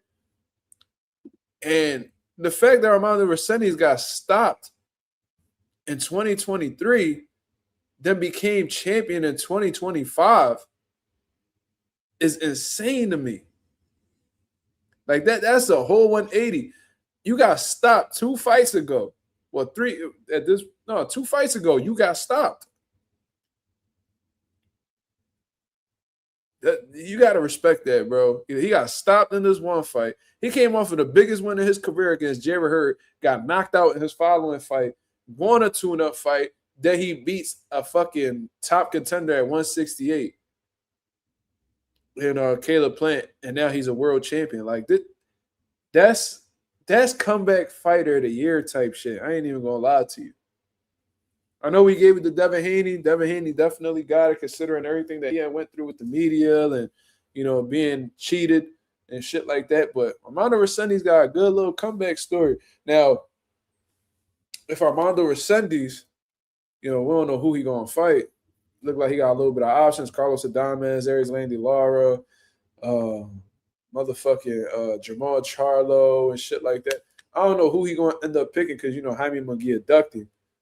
But let's say he wins either one of those fights. That's crazy. That's a crazy turnaround, bro.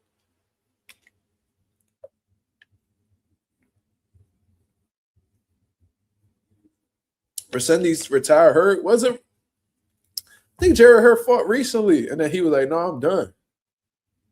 He got beat up in his last fight, I think. He was like, no, I'm done. He actually fought a few times, and then was like, nah, that's it. Like, Jared Hurd just completely burnt himself out. Jared Hurd had a horrible style, like, in terms of, like, cutting your career short. Like, what Floyd say? The less you get hit, the longer you last. Jared Hurd wasn't with none of that shit. He did not listen to that rule because he thought he could just walk everybody down, take everybody punches because he was bigger than them, and he ran into the right one.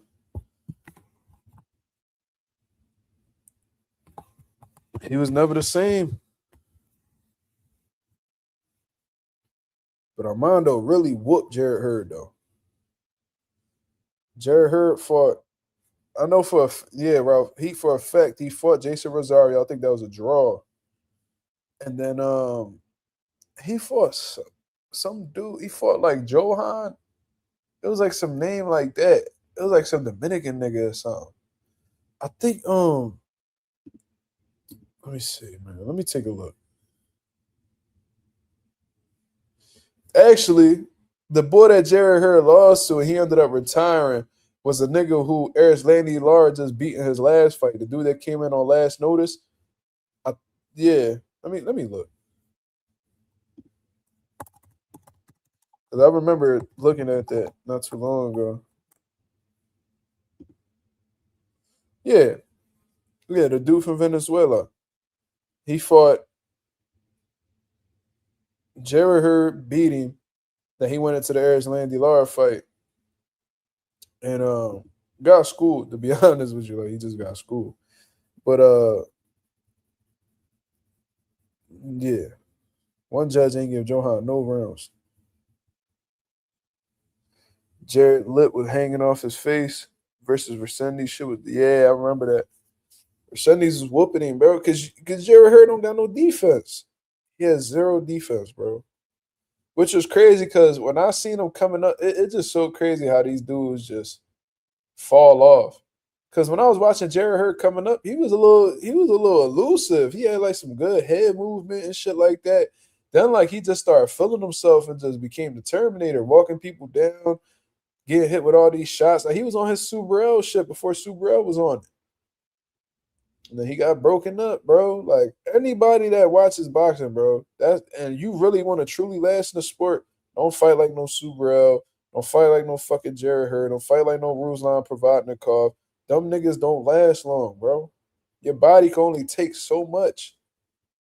It only take one fight worth of punishment to really destroy your career and your health. So, y'all got any last questions before I get up out of here, man?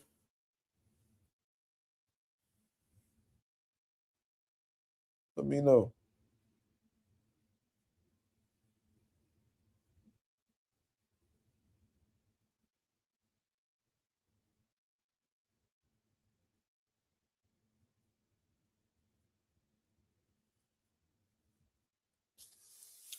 Anonymous said, I don't know how he made 154 all those years. Yeah, bro. I remember the one time Jared Hurd took a picture with Kelly Pavlik. This nigga was bigger than him. I'm like, how the fuck this motherfucker be making 54, bro? And I met him before. I got a picture with Jared Hurd from years ago. Let me show y'all. This is when he first won his world title. I think he had just beat Tony Harrison. And I ran into him at Sugar House Casino. I think he was coming out to support some fighter that was out of his gym or his city or some shit like that. Let me see if I can find it. I got a picture with Jared Hurd somewhere.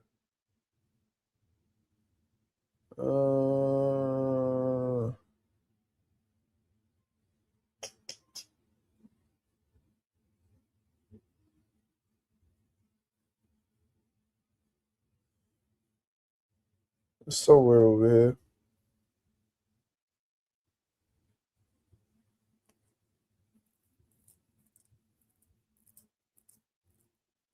I got an old picture with Danny Garcia.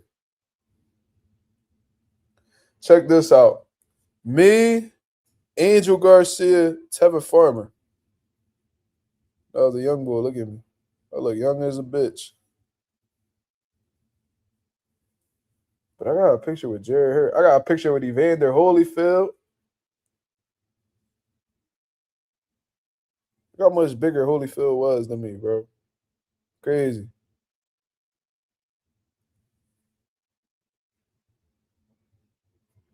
Who else? Roy Jones. I met Roy. Y'all niggas ain't meet Roy. Can't be touched, can't be stopped, can't be moved, can't be rocked. Look at that.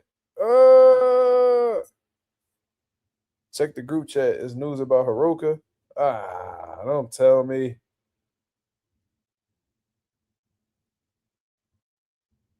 Oh, shit.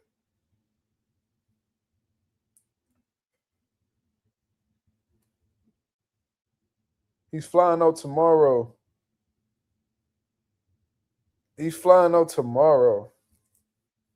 So that means he's flying out on a motherfucking. He putting himself in a fucked up situation. I hope y'all niggas ain't put no money on Hiraoka, man. But anyways, you want to meet Roy? That's a cool dude, man. Smooth motherfucker. I fuck with him. Of course, me and my pop met Angel Man Freddy at the Atlantic City Boxing Hall of Fame. Yeah, I mean, for those of y'all who know Angel Man Freddy, he fought Floyd Mayweather. Go check it out. He fought a lot of people.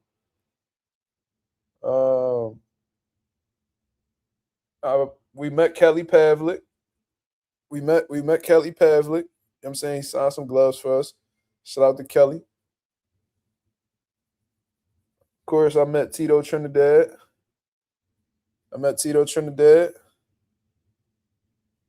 That was one of my favorite memories ever in boxing. That's definitely somebody you would like to meet in boxing. You know what I mean? The man. Damn, where's my Jared Hurd picture at? Don't tell me I deleted it. I just seen that John the other day.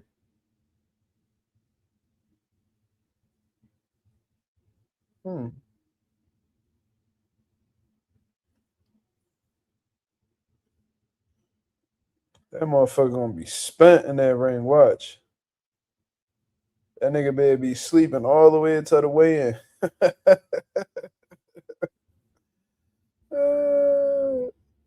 Bro, Tito Trinidad had bro, I ain't even gonna exaggerate, bro. He had at least 500 people in line waiting to get their shit autographed. He signed everybody's shit, bro. He didn't leave. He was there for hours, bro. Tito was there for hours, and this nigga didn't move until everybody got what they wanted. And I was getting pissed off. I ain't gonna lie, because I'm watching people get their stuff signed from Tito and then selling it to people. I'm like, you fucking piece of shit. He's doing it for free, and y'all over here trying to make $1 off his name right in front of him. He had no type of. He doing this out the kindness of his heart. There you go. Look at Jared Hurd. I was a young boy. We met at the Sugar House. That's a big motherfucker, bro. Jared Hurd was big. Pause. That's an old pic right there. I really got pictures with everybody. Shit hilarious. What else? Who else I got? Of course. I met my other favorite fighter. The only one I ain't meet yet was David Benavidez. I pulled up on Bam. Once I found out Bam was in Philly, I was like, what? Philly? I was like, oh yeah. I said, where y'all they said Bam just touched down in Philly. I said, today? They was like, yeah, he gonna be over here at this time. I was like, bet. I straight pulled up on Bam, bro. That's my fucking guy right there. That was a cool motherfucker. Sign my gloves, everything, bro. That's a real cool dude. Real to him, so humble, bro. God, you gotta fuck with Bam, bro. Like you hating on Bam, bro. You really a goofy, bro. I ain't gonna lie. Pretty sure I got more pictures. What happened to my picture with Alicia? No picture with the Golden Boy. I would take a picture with Oscar. He a legend. He a fucking legend. Why wouldn't I take a picture with Oscar? You know what I mean? That's as far as it's gonna get though. We definitely ain't chilling. I would love, bro, on some real shit, bro. Like all bullshit aside, I know I just be talking shit on him. I would love to interview Oscar De La Hoya just to speak about, the shit that he's done in boxing and just the way his mind thinks and shit like that. Of course, I got the picture of Bernard Hopkins, the one he didn't want to take with me. You know what I'm saying? Look, on his phone and shit. He didn't want to take. That's when we was at Johan Boxing Gym. He didn't want to take no picture with me. Hector Camacho Jr. I wasn't able to meet the real Hector Camacho, unfortunately, but I did meet a son who looked just like him. So that was cool. He gave me like a little replica Camacho chain. That was dope. Of course, I got a picture with Stephen Fulton from a while ago. You can tell this shit old because I ain't had no beard.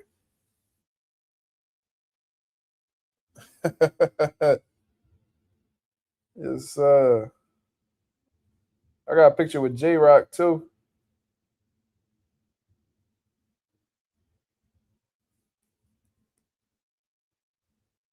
You can't even see for it. There you go. That was right after he beat Jerry Hurd too. I look big there with Hopkins. What you mean, like? I used to blow up in weight for real. Bernard not that tall though. Wait, what I said? What I said? Not the real one. What you mean?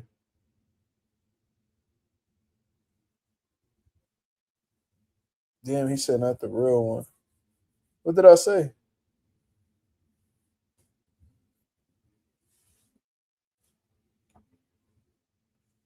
See, I be talking when I'm tired. I be talking on and be peeping what I be saying.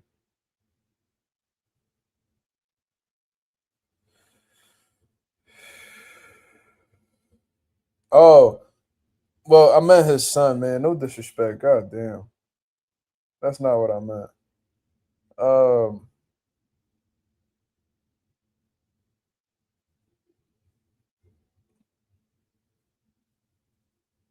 yeah. Mark was a heavyweight. Never. When I was at 52, bro, I used to get up to like 175. I used to draw, bro. I used to really draw. I used to get heavy, bro. I was always a heavy bull.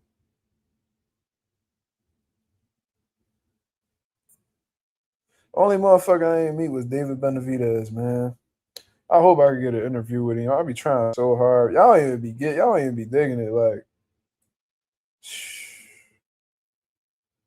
there you go. There she go. There she go. Yeah, yeah, yeah. You definitely got your swag right, Alicia. I ain't gonna lie.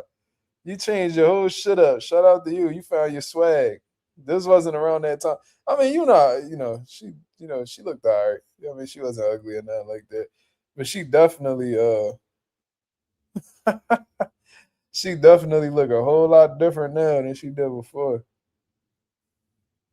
That was way before she was world champion too. Ain't nobody know her around that time. I wonder if I got any more. I got pictures with anybody else. Probably not. But I met some great fighters, man. I met some great fighters, bro. And it was all cool except B Hop. It was all cool.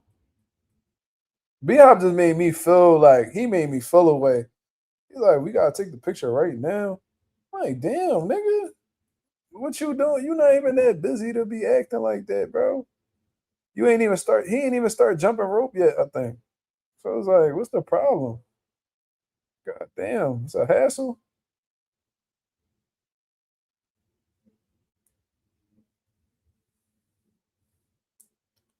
This nigga Lorenzo said that Alicia Baumgartner looked like Shane Mosley in the picture. Yo, this nigga, yo, that's a cold motherfucker right there, bro. Yeah, you talk. I think that girl she knocked out. I think that was like Terry Harper or some shit like that.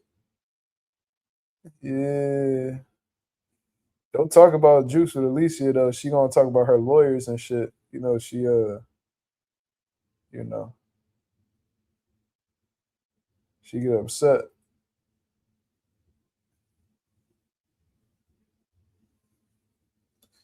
Yeah, she stopped Terry Harper, had her knocked out on her feet and shit.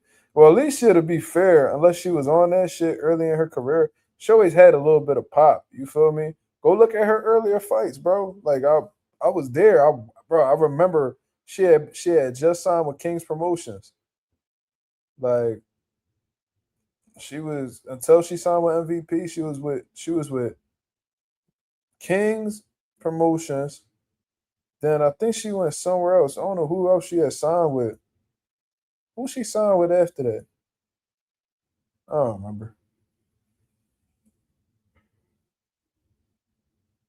I think it was Matchroom. I think she was with Matchroom for a little bit. And then she signed with MVP, I think. But yeah, man. I hate scrolling down my camera roll because then I start seeing like all these old pictures and they bring me crazy memories. Some good, some not so good. Of course, I got a picture with Jared Anderson, man, and Jerron Ennis. Man, look at that. And that's actually what's so funny is that's the same entrance that me and Alicia took the picture at. That's where all the fighters be at for real. Boots had to be like 180 in that John. Shout out to Boots, man. That's the man right there.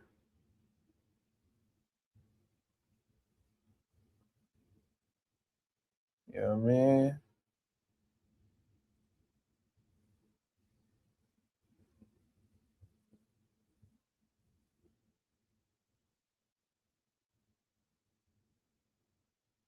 Damn.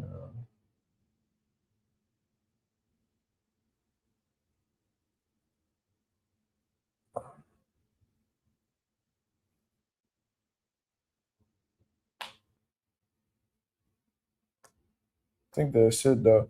John Leguizamo when he came to my gym. You know what I mean, this you know what I mean? John Leguizamo, you already know who he is. He visited my gym. He shot a TV episode at my gym. You know what I mean? Shout out to one of the legends, man. Legendary brother right there. This is back when my son was looking like a little girl. Look at him. Yes, sir. Yeah. My son really looked like I had to cut that shit. Look at that boy hair.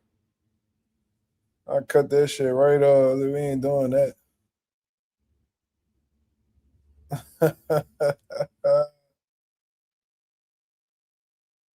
What? Used to be in hotel with some of the top ring boxers. Never took pictures with them, but never liked Little Wayne. So you used to see Little Wayne all the time? Or what's the situation with that? Why you bring him up? My son really look like a little girl. I straight cut that shit. I ain't doing that.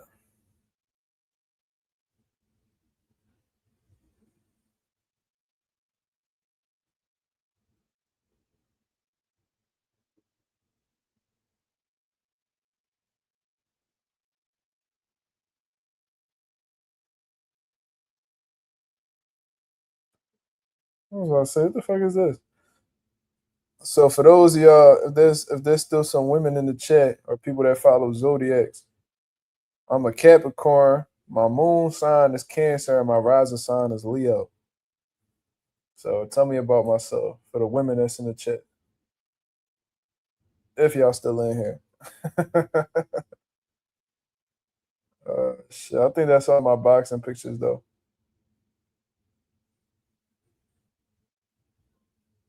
I think, you know, besides the pictures with Bill. I mean, I got a picture with Bill now. Bill and Sean. I ain't know Bill was that tall though.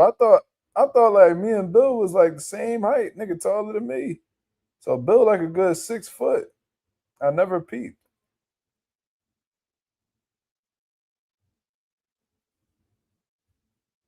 Yeah, good job. I'm like a little taller than his son, so his son gonna be tall too. Oh look, that was dope, bro. I ain't gonna lie. Nigga said I look like a heavyweight in this picture. Do I really? I don't think I look that big. I don't look big. I don't feel like I look big at all. I don't know. Lil Wayne was Regis' manager or whatever, or he was on management team or whatever. Regis only been hotel one time. For real? Lil Wayne was Regis' pro grade manager? I know they both from New Orleans, but yeah, Sean Heaney, he real tall for 119. He tall. What? I did not know that. That completely got past me. And I really appreciate Danny because he really took a picture of me and my son, bro. That was dope. My son was super hype. Danny was real cool, man. Always been a cool brother. Always.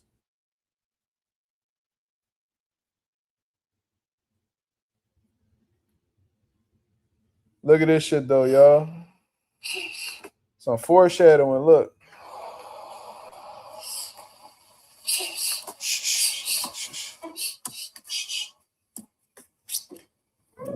Look at that. Look at that. And mind you, I don't even push that shit on him at all.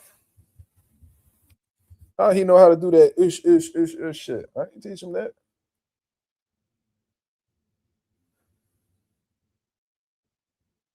I did not know that. That's interesting though.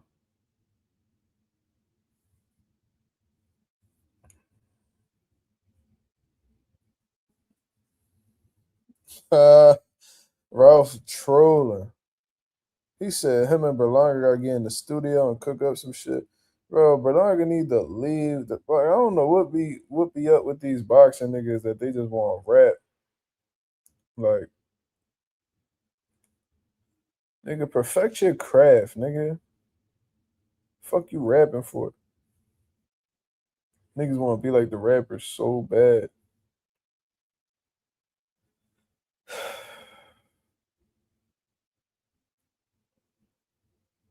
Yo, this picture of Bruce Carrington, I saved it. I think this joke funny as shit. That nigga was boo hoo crying. Like Bruce, one of them niggas that cry real ugly. Like when he like next time I interview him, I'm gonna bring the picture. I'm like, yo, bro, can you express how you was feeling in this moment? Yo, shit the bed.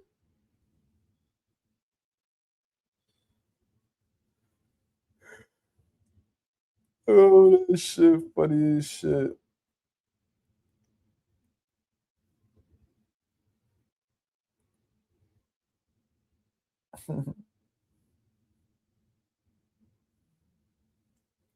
So, okay, you could thank me now.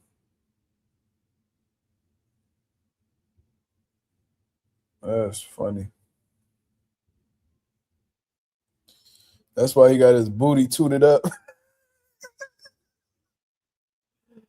Yo, bro, listen, like as I gotten older, I've learned to bro, cause I used to think people getting knocked out was hilarious, right? Like people getting knocked out is hilarious until it happened to somebody you love. You feel what I'm saying? And I've seen some niggas that I really fuck with get flatlined in there, right? It's a different feeling. So I try to be more sensitive towards those people because that's a real traumatic situation to go through. I personally never been through it, but I know what it has done to people who have experienced that, and that's a tough situation. But bro, Edgar Berlanga got his ass whooped by Hamza, bro. Oh my god, when he got dropped that second time, that shit was bad.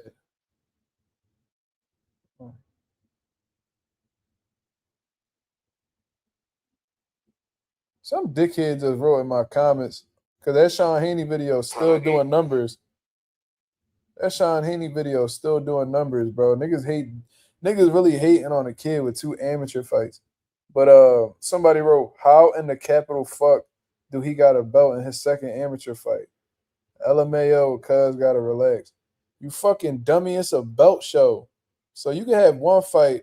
You fight on a belt show, they're gonna give you a belt for winning, you fucking dumbass. You ain't gotta defend belts that you get in amateur shows. Stupid. What are you talking about? Yeah, niggas act like they gotta be ranked in a sanctioned body in the amateurs to get a belt. Fucking dumbass.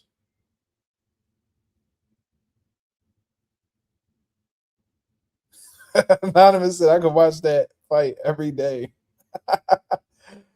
Yo, when Berlanga got dropped the second time, I said, oh, this nigga, oh, he really out like a light. Like a light. Like a light. Like a light. Yo, the joint that had me crying, bro.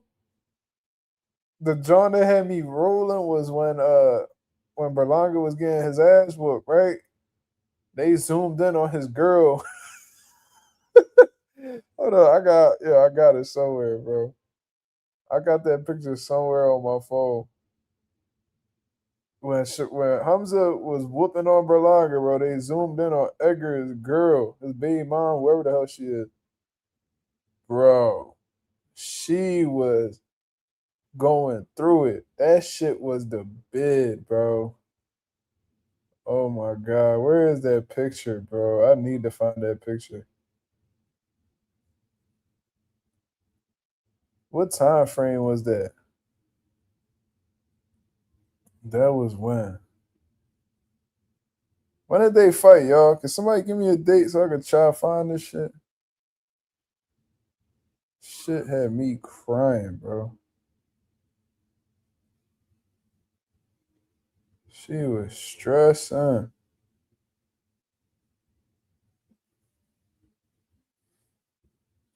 Yeah, he definitely got pre-hate. No, where is that shit at? That was a summer, right?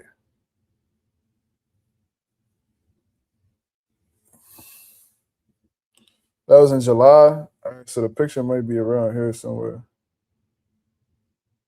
I was real active during the summer though. Let me see.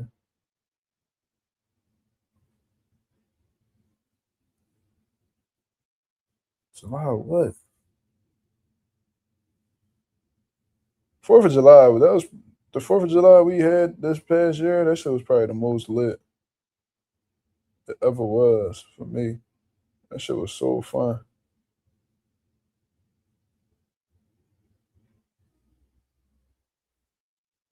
July 12th. Damn, where is it? Oh, there you go. Look, this one, because you can see Edgar Berlanga ankle. Look at his ankle. Look at his girl.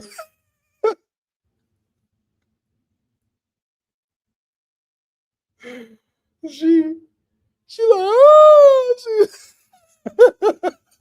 Edgar. She like, Edgar. Oh my God, look at she. Yo, try not to laugh too loud, bro. Oh my God, she was going through it. That shit the bed, bro. I ain't even gonna catch. She super dead. Hamza was beating the dog shit out her man. And she, she don't know no better, right? Because she don't know boxing. She just a lady in his life. So she probably be believing all that shit Edgar be telling, I'm gonna fuck him up. He in my city. Yeah, I'm gonna fuck him up. He in my city. He not on my level. I'm gonna knock him out. He can't knock me out. She probably like, yeah, my baby got this shit. What? That nigga got stepped on, bro. Super bad, John. It's a nice ass crib.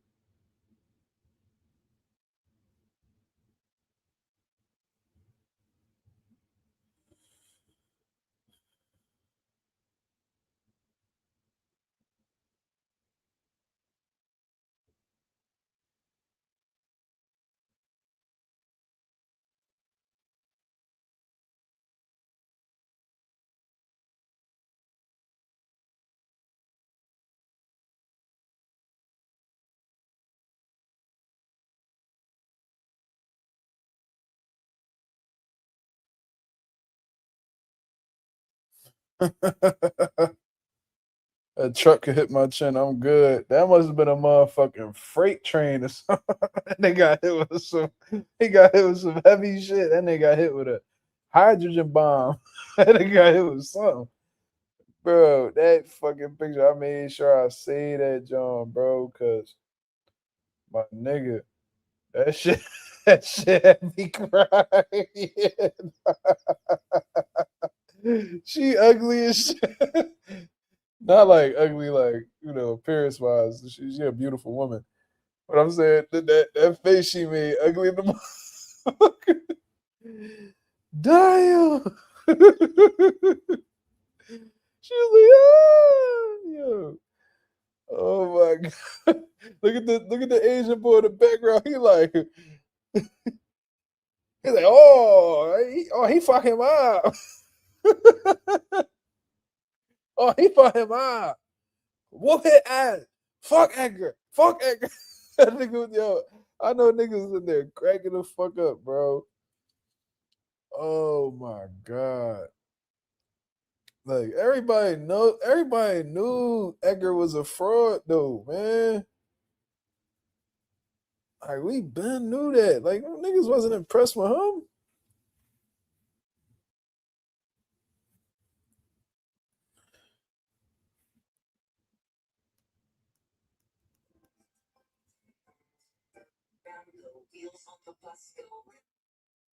That's funny. Saw Poppy was hyped. That's crazy. Bro, I'm about to go watch that shit, man. I'll let y'all. Shout out to the nation and the mob. We in the building for sure. Y'all been in the chat. Y'all funny as shit. Hamza hit with a Cuman's power. Peterbilt 18. Hold up. He said Hamza hit Berlin hit with oh, what's that? A Cummins or a Cumans? I don't know. Power Peterbilt 18 hauling 100K pounds of explosives. Yo, he hit that nigga with a quarter stick of dynamite on his chin, bro. Like just fried that nigga, bro. But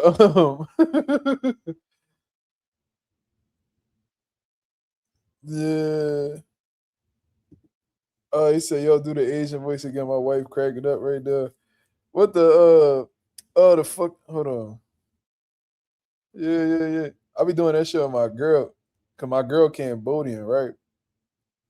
So I be doing that shit, and she be like, "You're so racist." I be like, "Yo, like shit just funny." Like I ain't disrespecting your people. Yeah, he was like, "Oh, they." He like, yo, he like, "Oh, he fought him ah, oh, he fought him ah, fought that guy."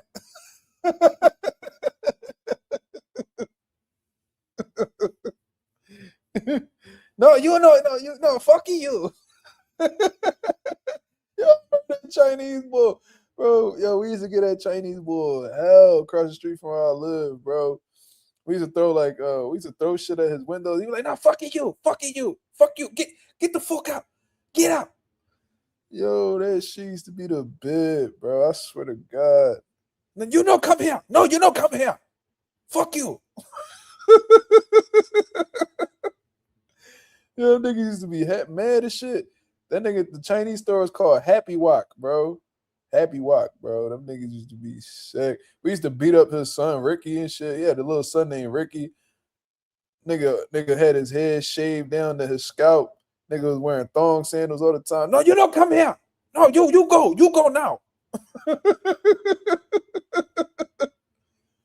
No, you don't come here. I'm like, I'm gonna fuck Ricky up. I said, don't tell Ricky to come outside, nigga. We used to take his scooter and shit, smack him upside his head. We used to fuck Ricky up, man. I know that nigga hated us, bro. They were saying all types of racist shit in Chinese, for sure. Get fuck out my store. You don't come here, don't come back. I used to tell my dad used to come up there like, yo, what's up? Y'all got a problem with my son? No. Yo, they used to be scared of my pop, bro, my son life, bro. Like, yo, what's up? Like, y'all got something against my son, bro. Whole time I was being a fucking dickhead. Like, no, you good. He used to give us fortune cookies and shit. No, everything fine. What, bro? I used to walk in there by myself. He used to give me the side eye, like, nigga. Yeah, I was a badass young boy, bro. I swear to God. Yo, we used to do shit like we'll buy a platter or something, right? And we were like, yo, you forgot to give me a fork. So they give you a fork, they throw the shit at you. You're like, yo, I need another fork. They give you another fork. You come back, yo, I need another fork. No, 25 cents. 25 cents. Bro, we was young boys ain't had shit to do, bro. Oh my gosh. You're like, no, 25 cents. 25 cents. You gonna charge me a quarter for a fucking fork, bitch? Man, get the fuck. We used to be frying her. Cause it's, the Chinese women always had like the deep voices. It was so weird, bro. Like they always had the deep voices, and they always was like the boss. Like in them Chinese stores, like I don't know where y'all from, but where I'm from, the women always yelling at the men, and the men just be sitting there just cooking, like scared for their life. They say some shit like, "Hey, they want huh?" Niggas just be sitting there, oh, 525. 10 minutes. No, bye, homeboy, bye. It's like, damn, bitch. Like, I just wanted a piece of roll. 5 minutes. No. She just going off in the kitchen, like, bro, what the fuck? Like, why you verbally abusing this man? Like, I don't know what you saying, but I can tell off your energy. You're real malicious right now. Like, it's like something wrong with you. Like, you gotta chill. Like, shit not that serious. Like, ain't nobody tell you to be here, bitch. Fuck out of here. Ain't nobody tell you you miserable than a motherfucker. Yo, bro, them Chinese people used to fight the Rican niggas on the block and everything, bro. I remember they jumped Ricky dad, bro. They fucked Ricky dad up bad on the block. They whooped his ass. That nigga, bro. I'm gonna tell y'all this one John. So we had these. I ain't gonna say their names, but there was some Rican boys they used to sell work on my block and shit growing up. When I was in like 5th, 6th grade.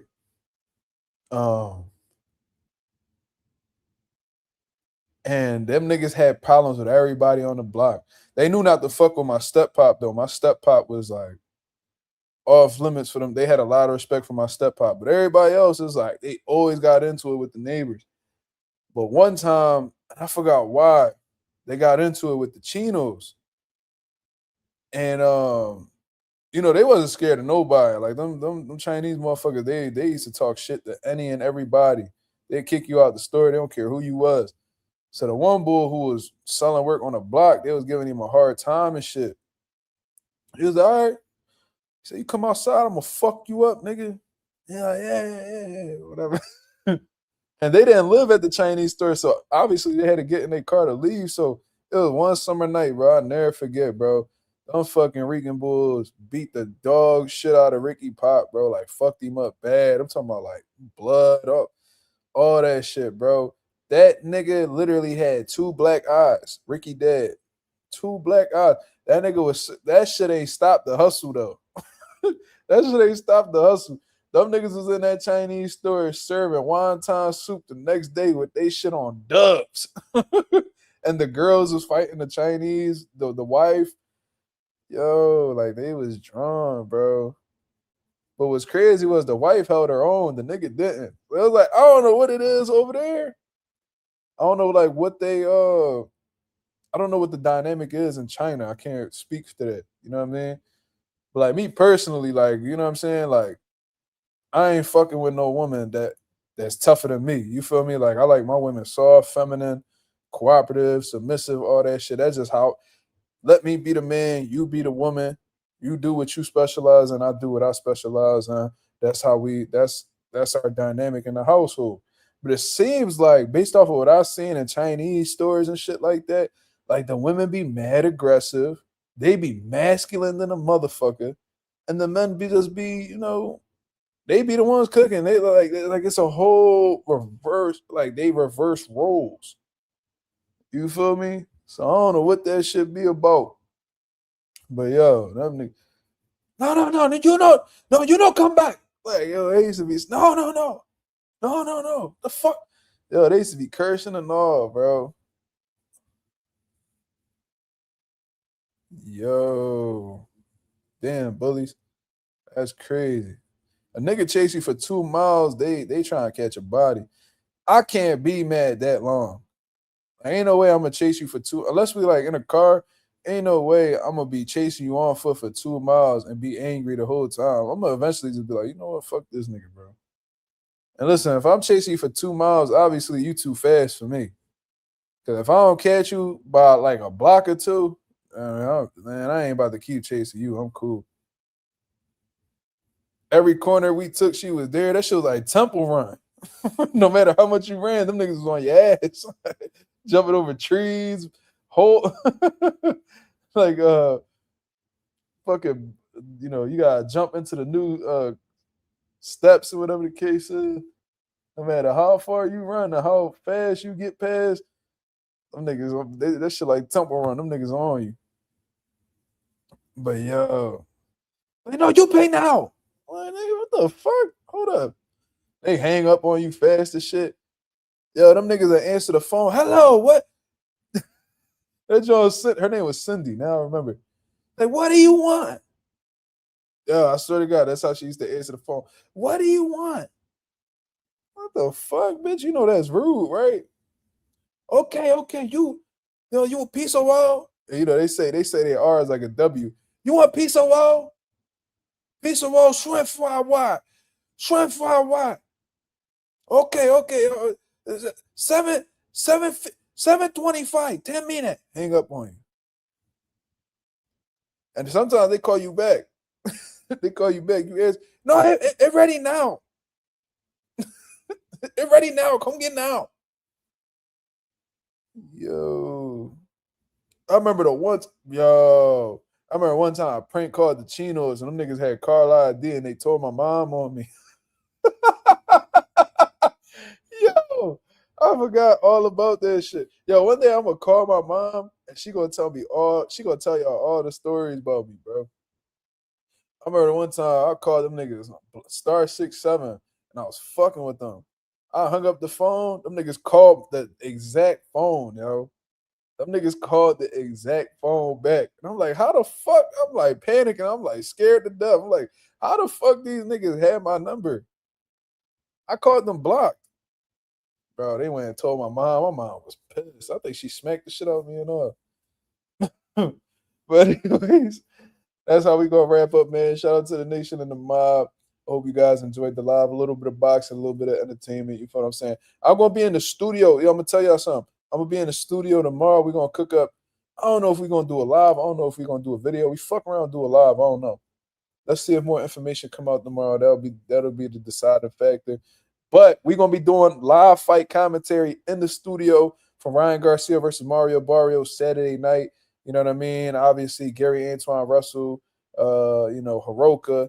You know what I'm saying? There's a few different genres. So I think the card we gonna have. Well, what's the card actually gonna be? Let me pull that shit up. Let me see what the full card gonna be.